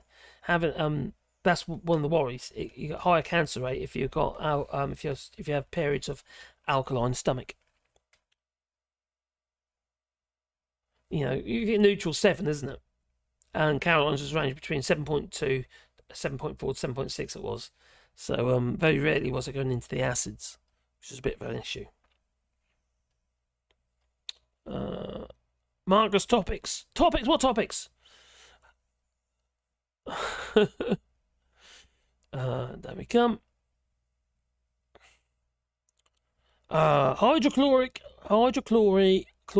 acid reduced. Don't forget, we're talking about acidification of the ocean as well. Put it back on point there, that's. Hydrochloride acid produced in the stomach, pH 1, acid reflux, burping is the worst burn pain. Yeah, the thing is, if you've got esophagus that isn't closing properly, it's even worse. Yeah, and you can get, it can become cancerous on that as well. Tommy gun, just in the morning, alleviates my chronic headaches.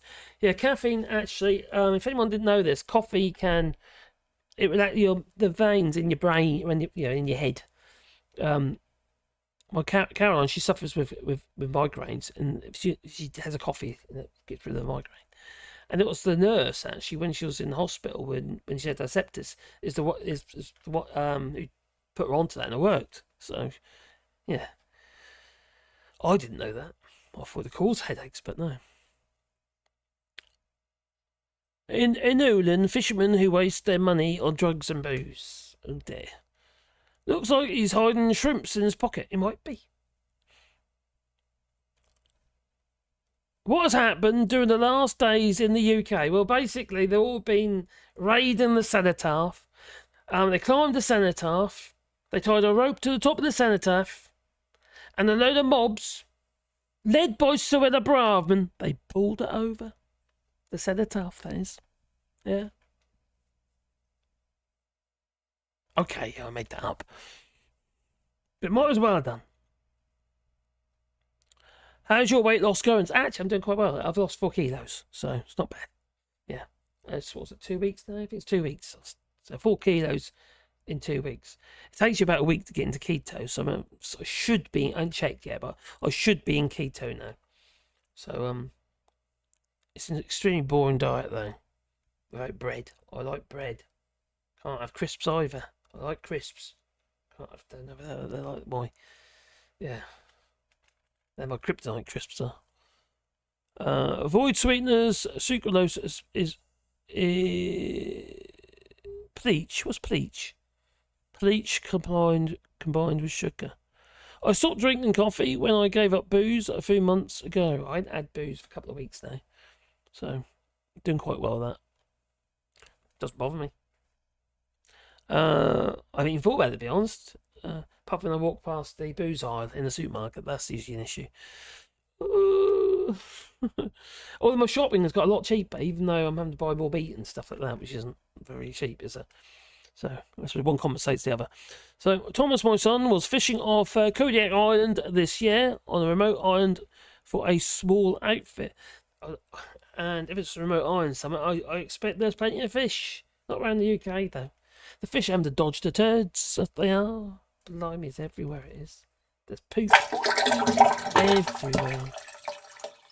Not great, is it? No. So I couldn't resist.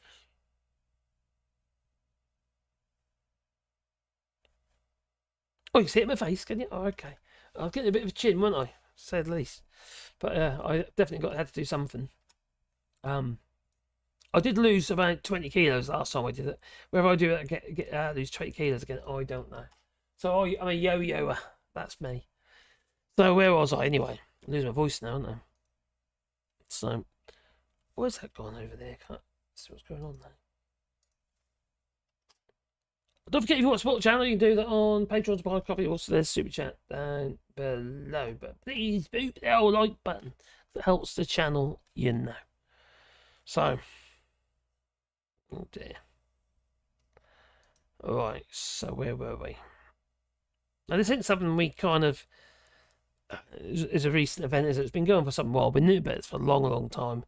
And even articles, 6 years ago, in say for instance this article here, it was been talked about regarding migration of the fish, climate change drawing squid, anchovies, and tuna into UK waters. So they're moving from the south and up. So we might get a different fish. Problem is that they're not staying. They're moving further north. Squid, anchovies. Do you like? Besides, do you like squid? I like squid. I like calamari and all that. Yeah.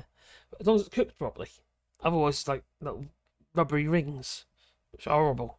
With a bit of string in them. Nah. Anchovies. Who likes anchovies? I like anchovies on a pizza. Add like big salty flavours and stuff. But a lot of people don't like them. They pick them off, don't they? But tuna, bluefin tuna. Well, so squid and anchovies are more commonly eaten by Britons at Hardy and abroad, and have been drawn into UK waters in large numbers, just back than 6 years ago, remember. So things have changed since then.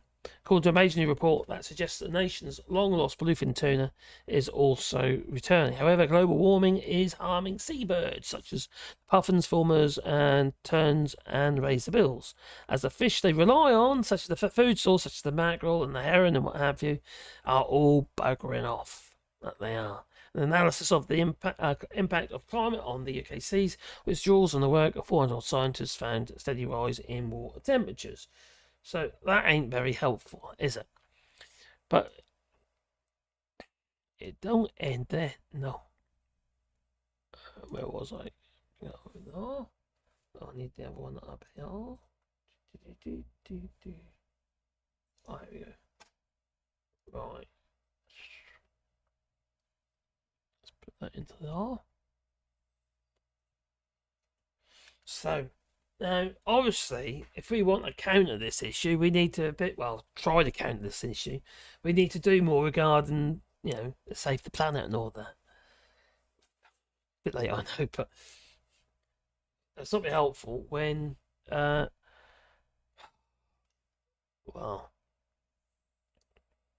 biggest clean energy disaster. It was 2 months ago, I know. Disaster in years. UK auction secures no offshore wind farms because crikey, the economic crisis that we find ourselves in. Everything's become more expensive, inflation and what have you. The bids that have been put out there weren't getting sucked up by the industry at all because they didn't cover the costs. And the UK government decided we weren't going to increase the actual deals, the value of the deals. So obviously the lack of interest widely expected after the government failed to heed warnings about the soaring costs. Now, no new offshore wind farms will go ahead in the UK after the latest government auction in what critics have called the biggest clean energy policy failure in almost a decade. Now, none of the companies hoping to build big offshore wind farms in the UK Waters took part in the government's annual auction with awards contracted to generate renewable electricity for 15 years at a set price. So they don't want to know, do they? It's a volatile market. So, but this thing is pretty darn interesting. Let's bring it over. So we've got wind turbines, and what about this Whopping Great Balloon thing?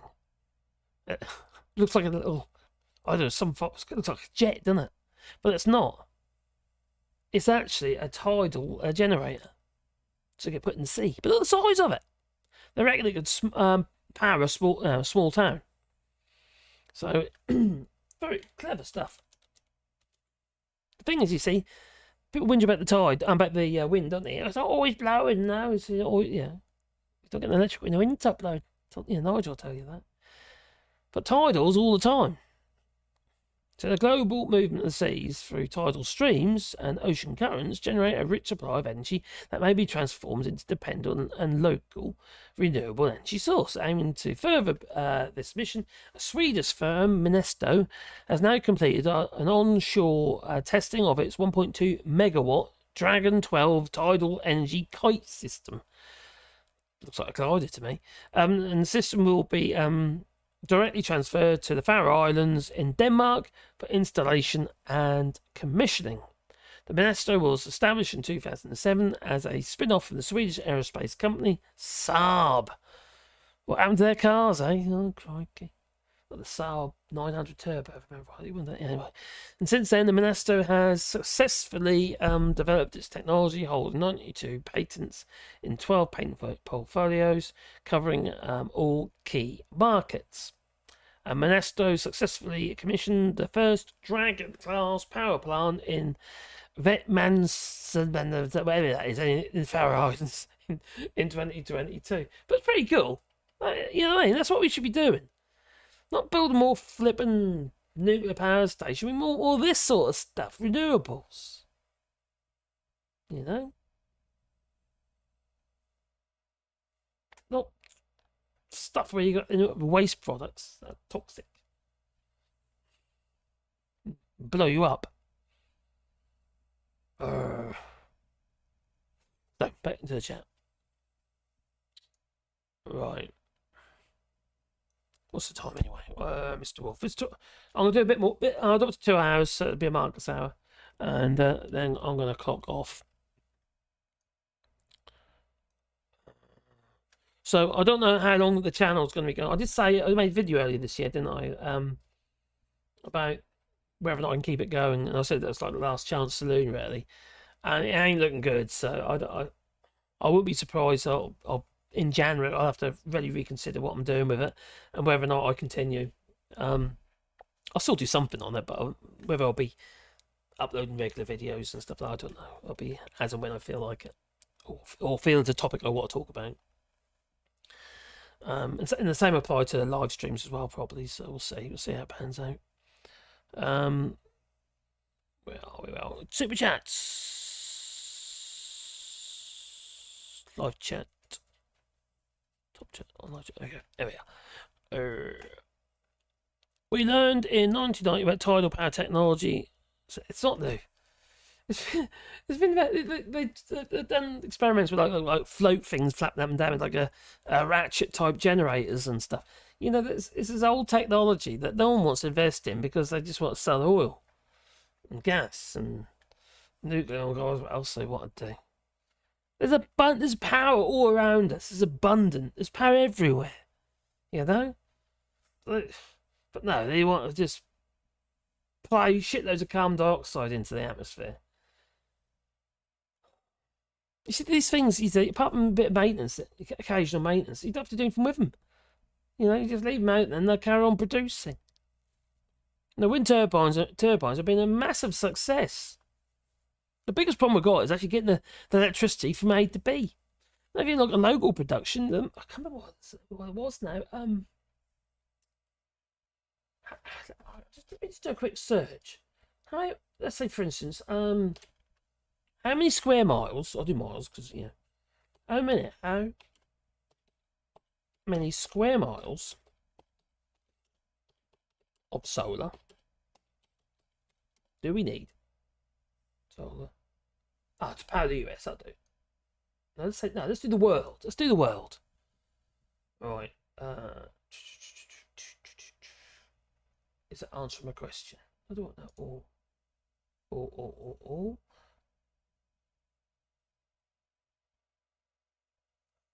115,000 square miles of solar would power the world as it is. 115 square miles. 115,000 square miles.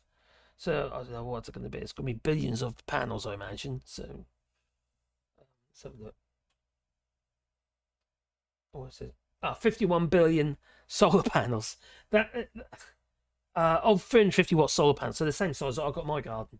You know, my land. So 51.4 billion solar panels would actually power the world. That's a lot of solar panels, obviously, but still, you know. The beauty about solar panels is you can put them where you need the electric. You need less infrastructure, apart from the solar panels themselves, obviously. But cabling and stuff, getting your power from less power loss. And also they're getting more and more efficient. They keep coming with these new systems where they have dual systems. So like when the sun is low, they're more efficient when the sun is low as well as when the sun's high. So clever things. That means there's less need to have tracking systems if you want to go that route. So there is power in rainwater, about 50% of solar. Good point. And number 3. Scroll up.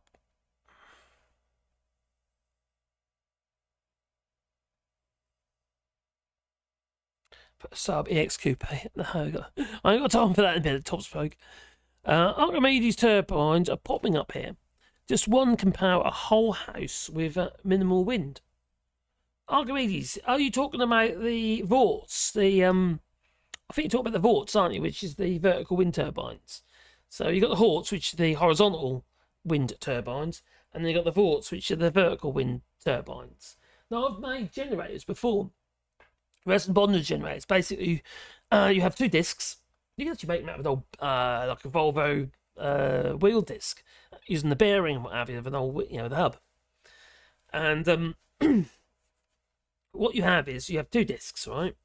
You have one disc as a series of hand-wound coils bonded in resin on that disc, all joined together into 3 phases, and then you'll have the permanent magnet disc, which would be neodymium magnets, basically sat in place. What we used to do is you basically use a blind disc piece of ABS or whatever. We'd stick the actual magnets on a double-sided sticky tape onto the interposition, or we'd use a jig, which is basically a piece of plywood with holes getting exactly the right place, and then would have a round frame around it and literally fill it with resin and bond them in there with resin. So then you've got these 2 discs. You've got the one with the magnets, the one with the coils, and as the 2 kilowatt generators these were. So as one spins, it then creates the ions and everything and produces electricity in 3 phases. So you need a phase converter as well, and then down to whatever voltage you want it to be. Whether if it's a big twin generate before usually around 48 volts or higher. 24 volts when you in big cables, and but 48 volts is okay, or higher for 2 kilowatt. We learned in 1990 about tidal power. Yes, we did, a long time ago. I remember it being on Tomorrow's World. Can you remember Tomorrow's World? Avoid artificial sweeteners. A doctor told me it reduced the ability of your kidneys to process. The other thing about artificial sweeteners, if you are on a keto diet or anything like that, it still tells your brain that there's sugar there. That's how it works. It tricks your brain. So if you're diabetic, you shouldn't have sweeteners either. No, just have salt. No one ever talks about the 7 barrage these days. No, they don't, do they? God, that thing's huge. A Thomas moped, upgrading tools of France. There's new videos. I ain't got a Thomas moped. I've got a GSX 1400. So it could be, but there's loads of channels like that. You have to do whatever you do has to be different. You know, it's probably why my woodworking channel's doing quite well, because it's not like other woodworking channels. It's a bit nutty. You know, I'm a bit, I can be myself. Clowns buying EVs. What's wrong with clowns? Why would a clown buy an EV for?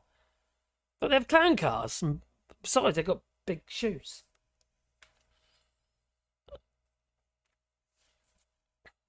I think about EVs. You know, when you charge an electric battery, for instance, a lithium battery, you have all the little ions, lithium ions, what have you, and they, you know, you put your charge. Say for instance, it's down to 20, 40 or whatever, 40% or whatever.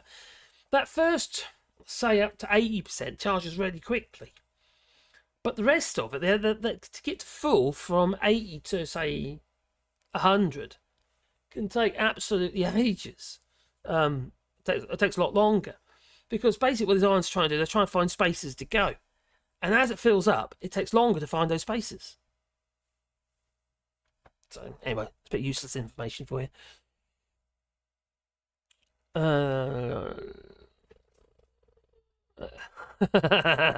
There's no global warming here tonight. It's been freezing. You know it doesn't work that way. Oh, dear. Just radioactive spanners and other tools. What's Jasper say? How many humans are going to sacrifice their lives to stop global warming? Well, if you don't stop global warming, you're sacrificing your lives anyway. Simple as that. So that's an oxymoron for you. If you don't do it, you're dead. Or at least the human race will be over. And every living creature on the planet. Plain and simple. It will become uninhabitable. And there'll be a chain reaction of events. There's no hiding away from it. Bird's Net Rat Fest. Shorty. What a bee. A fug. Or have you, I will. Yeah, I'll have you. I see houses now with one of them like 2 solar panels and they're off grid. Blimey. That is pretty cool. If they go off grid, resist that. That would have to be a battery system though. So basically, you have your whatever you use to charge your batteries, whether it be wind turbines, you say your vault, like a helical wind turbine, and then obviously some solar panels. You charge them up during the day, basically, and you use them at night. But you have to think to yourself, okay, if for instance there was no wind or there was, I don't know, a solar eclipse.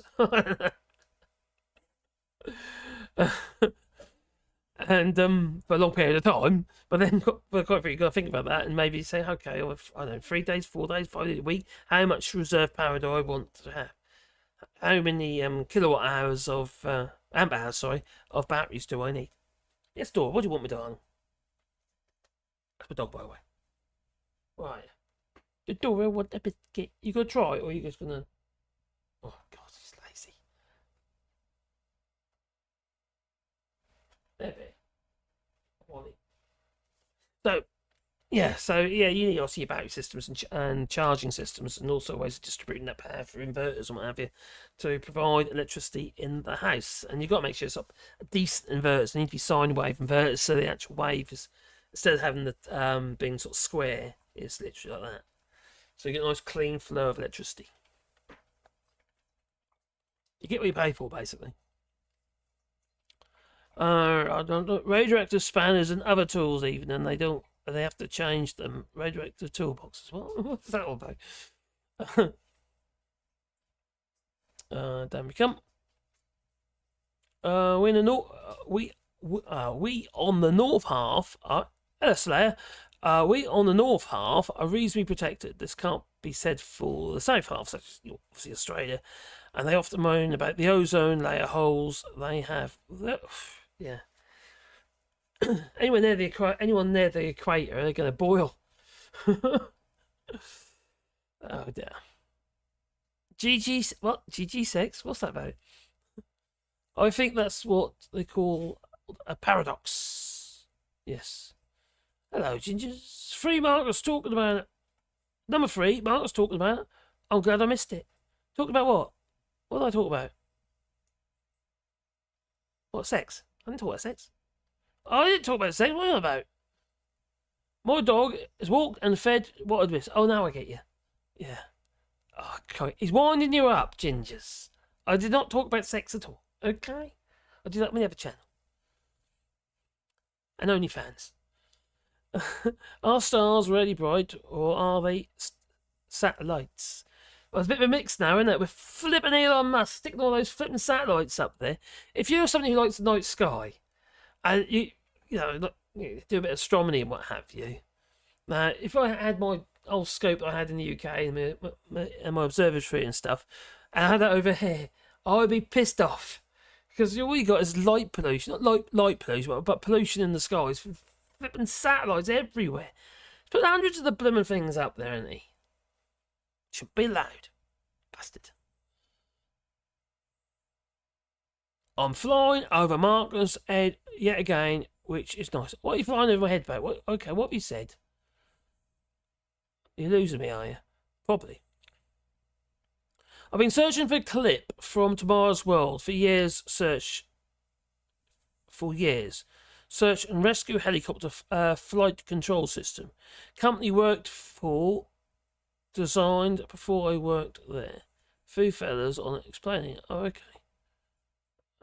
I used to love Tomorrow's World. Used to be, what's happened to all those sort of programs like that? You know? On top of the pops. Oh, Pandora making all noise. Did you get a strike for cutting the sausage off? No. I just privated the video. I had a mad moment. It was just my Uber, okay? Although I got a lot of really positive feedback about it, I also got people actually asking me, "Where's your video go?" So I shared it with people, and it's gone. But it was only a sausage. It wasn't my sausage. It was just a sausage. Basically, I decapitated the sausage. Yeah. Yeah. Okay. Let's not go there. On my other channel, my Woodburn channel. You put the excess electricity into a heat battery.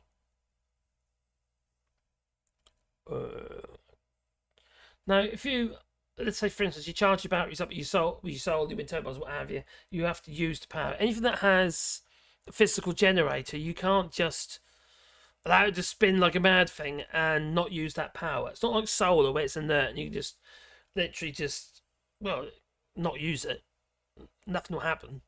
But with a wind turbine, for instance, if you don't use the power or it doesn't go anywhere, literally it will blow up. It will overheat. The generator will overheat. So you have to have a dump load. So if it's a small system, say for instance what we used to have here with batteries and a wind turbine here, and you'd have your batteries, charge your batteries up, and any excess power, once your batteries are charged, would go into, for instance, we used to basically use a bar heater. that suck up any excess power that we couldn't use.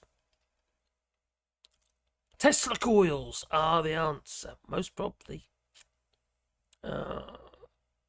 Did scroll down. Night Kool-Aid, take care, buddy. Decapitated, pretty much, yeah. It was only a sausage. People got the wrong idea. Just because I wasn't wearing a shirt and I was standing behind a guillotine. And you can see my hairy chest.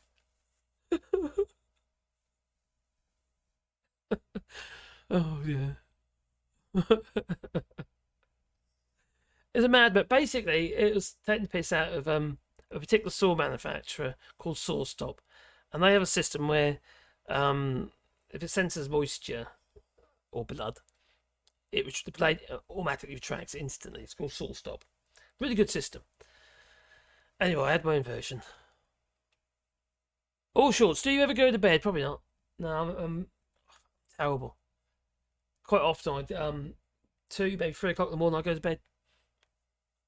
And wake up when I do. Most nights I get about 5 to 6 hours sleep. That's why I'm tired all the time. I really struggle to sleep as well. And I get woke up so many, like last night. Wally went very well last night, so I had to sit with him for a bit as well. So I have ordered a VHS motor or video. A motor. If you're talking about a generator, you want a permanent magnet motor for wind turbines. The twinkling stars are satellites, fortunately. Take care, Simon says. Be good, Simon says. Have a good night. After disaster, oh crikey, I was going to do about that as well. Disastrous earthquakes we had in southern California. What about what's going on in Iceland as well?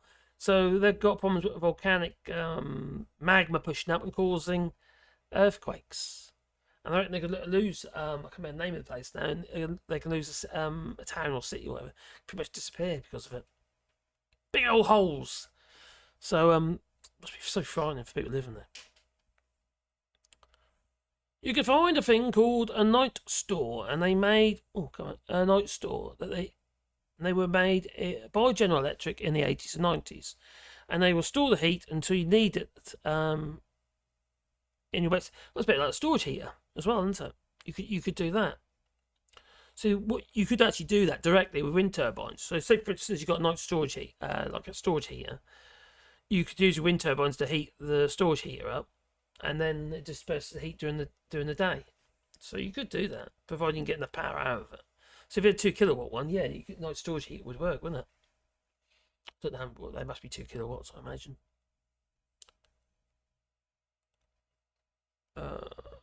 Just saying. What did you say? I've on the outskirts of Los Angeles and turned. Oh crikey, the light pollution is insane. I hate light pollution. You can't see the stars at night, can you? Too much light pollution. One of the problems we had with an observatory in Salos and Norwich, near Wroxham. You get one side, the Norwich direction, you can see the aurora of lights coming from Norwich. So a lot of light pollution, but the other side was okay. It was fairly good skies. So you lost half that hemisphere. The worst part of all this is that I'm quite partial to fish, says Duke Vengeance. I know. Not good, is it? But you might get different fish. Puffer fish or something. Or they're poison ones. The stars are lovely here in the village. Same here. Oh, crikey. The night skies are fantastic. I'm really tempted to get another telescope. Whether it be a refractor or a reflector, I don't really know yet. Or some catadopter, I don't know. Or you might even build one. I don't know what you do that. But the skies here are, maybe do a Dobsonian. Easy to make one of those. But yeah, light gathering power. The thing with telescopes, if you ever buy a telescope, don't pay any attention to the magnification. You should base your magnification 50 times for every 25 millimeters of diameter of optic. It's light gathering power. And if you want to do planetary observation, get yourself a refractor. And if you want to do deep sky stuff, get yourself a reflector. Like a big Dobsonian or something like that. Something with a big mirror on it. 12-inch, 14-inch mirrors. And they're not horrendously expensive either, because they're such simple telescopes. Actually, it's the glow from Los Angeles. Oh, crikey. It blights out the stars, yeah. So you've got light pollution. Yeah, Iceland apparently has been erupting this week, hasn't it? Or the week just gone. Flipping hell. Cracks all over the roads and big holes popping up all over the place. And they reckon there's potential. I can't remember the name of it. It's quite a. I've heard the name before anyway. But anyway, it could disappear. This particular town. Phone Box Chicken says you'll be having a few steamed hams while watching the Aurora Borealis to Celea. Next few weeks, our region has a chance. Oh wow, that'd be fantastic. I used to look years ago. I used to love photography. You see, years ago, and using telescope with a telescope. I used to have a Meade, a 12-inch Meade telescope, big old thing it was. and it's it's quite a short stumpy tube because the way it worked. And everything was film. Really hard work to get your images. You know, you're stacking and all that sort of stuff. So you take lots of pictures and then stack all on top of each other and scan all in, and you can build up your image from that. These days, it's a lot easier because you can do image stacking automatically now. And you've got CCD images, which you can imaging systems that you can basically attach to your telescope, to the IPIS tube, and then straight to the computer. It's so much easier. It was hard back then. It's all guesswork. But if you want to photograph the moon, it's F8. Don't matter what, you just do F8, and you'll be able to get the moon. I miss the clear skies in my hometown, says Joel. I'm quite fortunate. I'm in the country, so and our local towns are quite small. The only thing is, though, I can't remember when it was. I think it's probably back in the 80s. They passed a law in France where every single little village had an outside light, had a village light. So our neighbour, Scott, he's got one actually in his yard because his place. He basically bought it's like loads of little barns and loads of little cottage houses sort of thing. Most of them fell down and what have you, but it's like a little hamlet in its own right. It had flipping light. It's right in front of this bedroom window.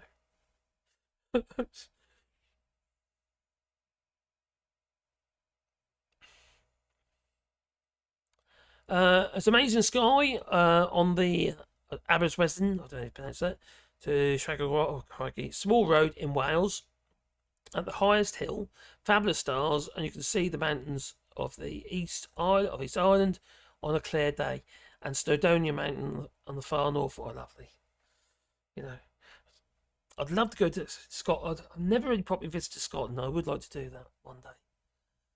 I'd love to do it on the motorbike. That's what I would like to do, but not in the cold weather.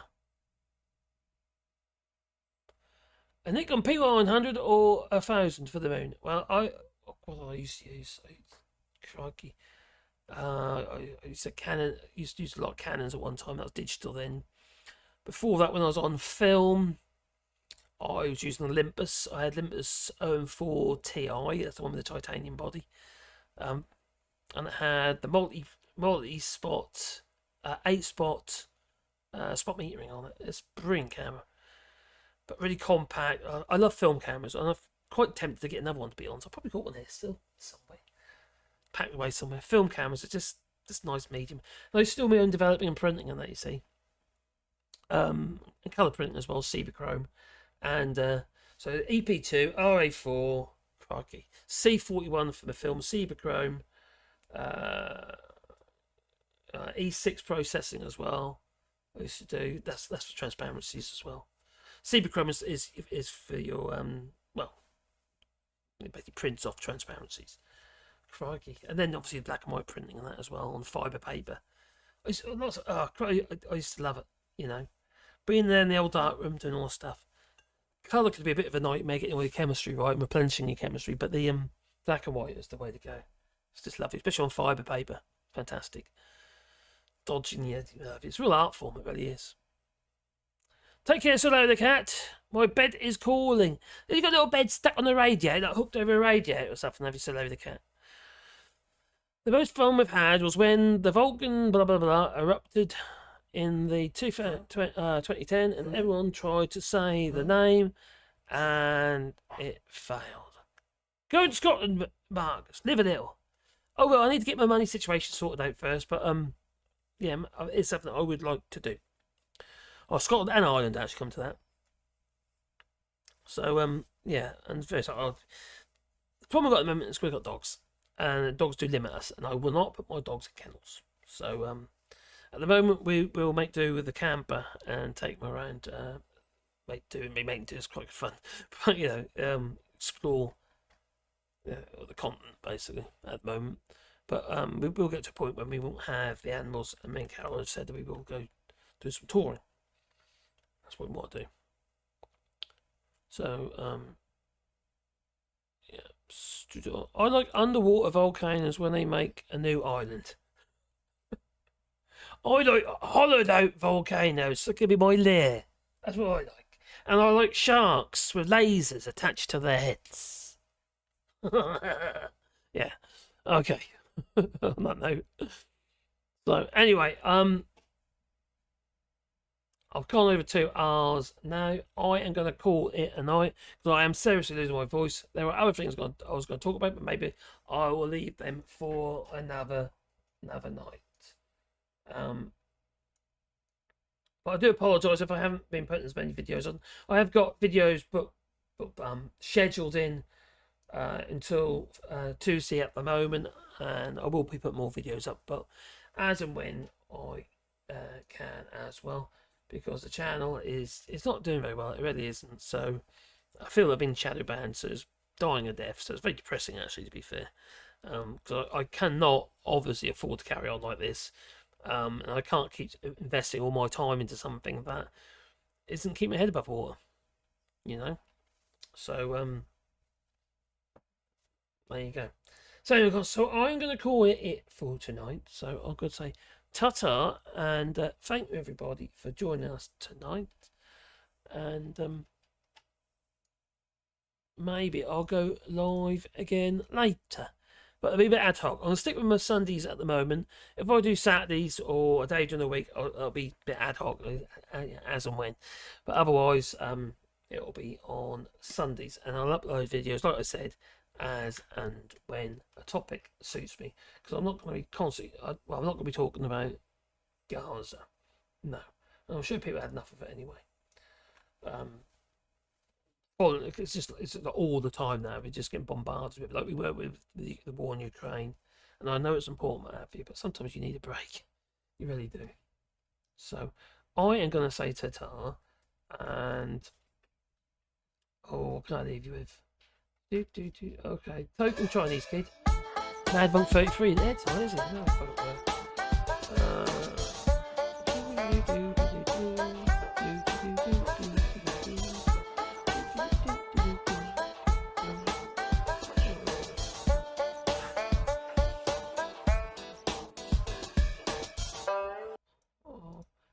And the key is we've got our fish back. They're now British fish, and they're better and happier fish for it. Okay.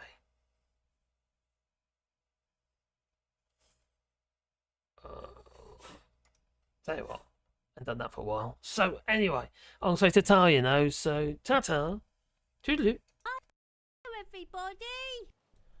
Oh my giddy arm, is that a crazy person? Oh, it's the missus. Well, welcome to our rewilding project here in France. Oh look, there's another crazy person. Oh, it's me. And the dogs, obviously, they do like to help. Usually by watering the trees just after I planted them. So what are we trying to achieve? Well, we're trying to plant 1,000 trees on 2 hectares of land. Oh, I say. But since we started this project, we have become more aware of habitats for the little critters. Yeah, on this land here, where this other crazy person is. Yeah, okay. Well, as you can see, we're progressing nicely. We're planting trees all over this land that we are there. And, as far as the eye can see, eventually, up to the tree line anyway. So, oh, there's Artemis. Oh, there's Spawns and Nika de Schmidt. See, lots of signs with names on. I know. You're wondering, how do I get my name on one of them signs? Well, check out the link in the description and be a part of the project. Oh, you see, it's not just sticking the trees in the ground and watering and what have you. No, we have to protect the signs by putting with the trees. Yeah, just the little birdies and they've got somewhere to live. And a little sowing of some wildflowers for the bees. Eventually, your signs will be mounted in the trees when they're big enough to, well, hold them. Some of these trees were planted last year and they got a little bit weedy. So I sent out the missus to do a bit of hoeing and a bit of direction too. You missed a bit, you missed another bit, and that bit there, and and that bit. Oh, bird box construction commences. Yeah, about 60 of them. Ugh. The smaller trees, well, they need a little bit of protection. And a drink of water. Oh, that's the idea. You got it. That's it. Oh, so does that one. Oh, so does that one. Oh, so does that one. Yeah, no, she didn't put enough down, so I had to go after her and put more down behind her. Oh dear. I'll have a word with the missus about that, I will. Okay. Oh, bugger. Oh, that'll teach me.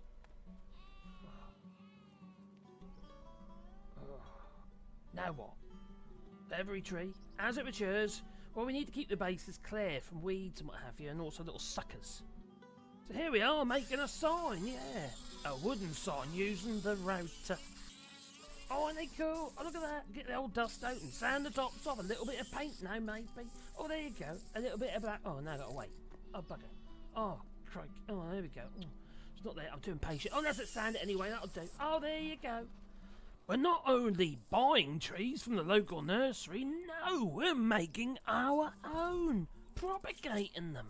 And these willows are for the arbours. And you could have an arbour too. Yeah. Yeah. Oh my goodness, where's that? Where's my hat? I lost my hat. Our bird cloning efforts have been working. Yes. Yes, they have. Yeah, more birds. Okay, and more birds. Oh my Gideon. Oh, is that the end? No, because me and my dear missus would like to thank you all for your kind contributions that's helped this project along. But if you haven't done so already and you would like to have your name with a tree or maybe in memory of a loved one, there is a GoFundMe link down below in the description for which you can make a contribution and get your very own little tree, which will grow into a big tree, and we will look after that. So remember, link in the description down below. I salute you. Ta-ta.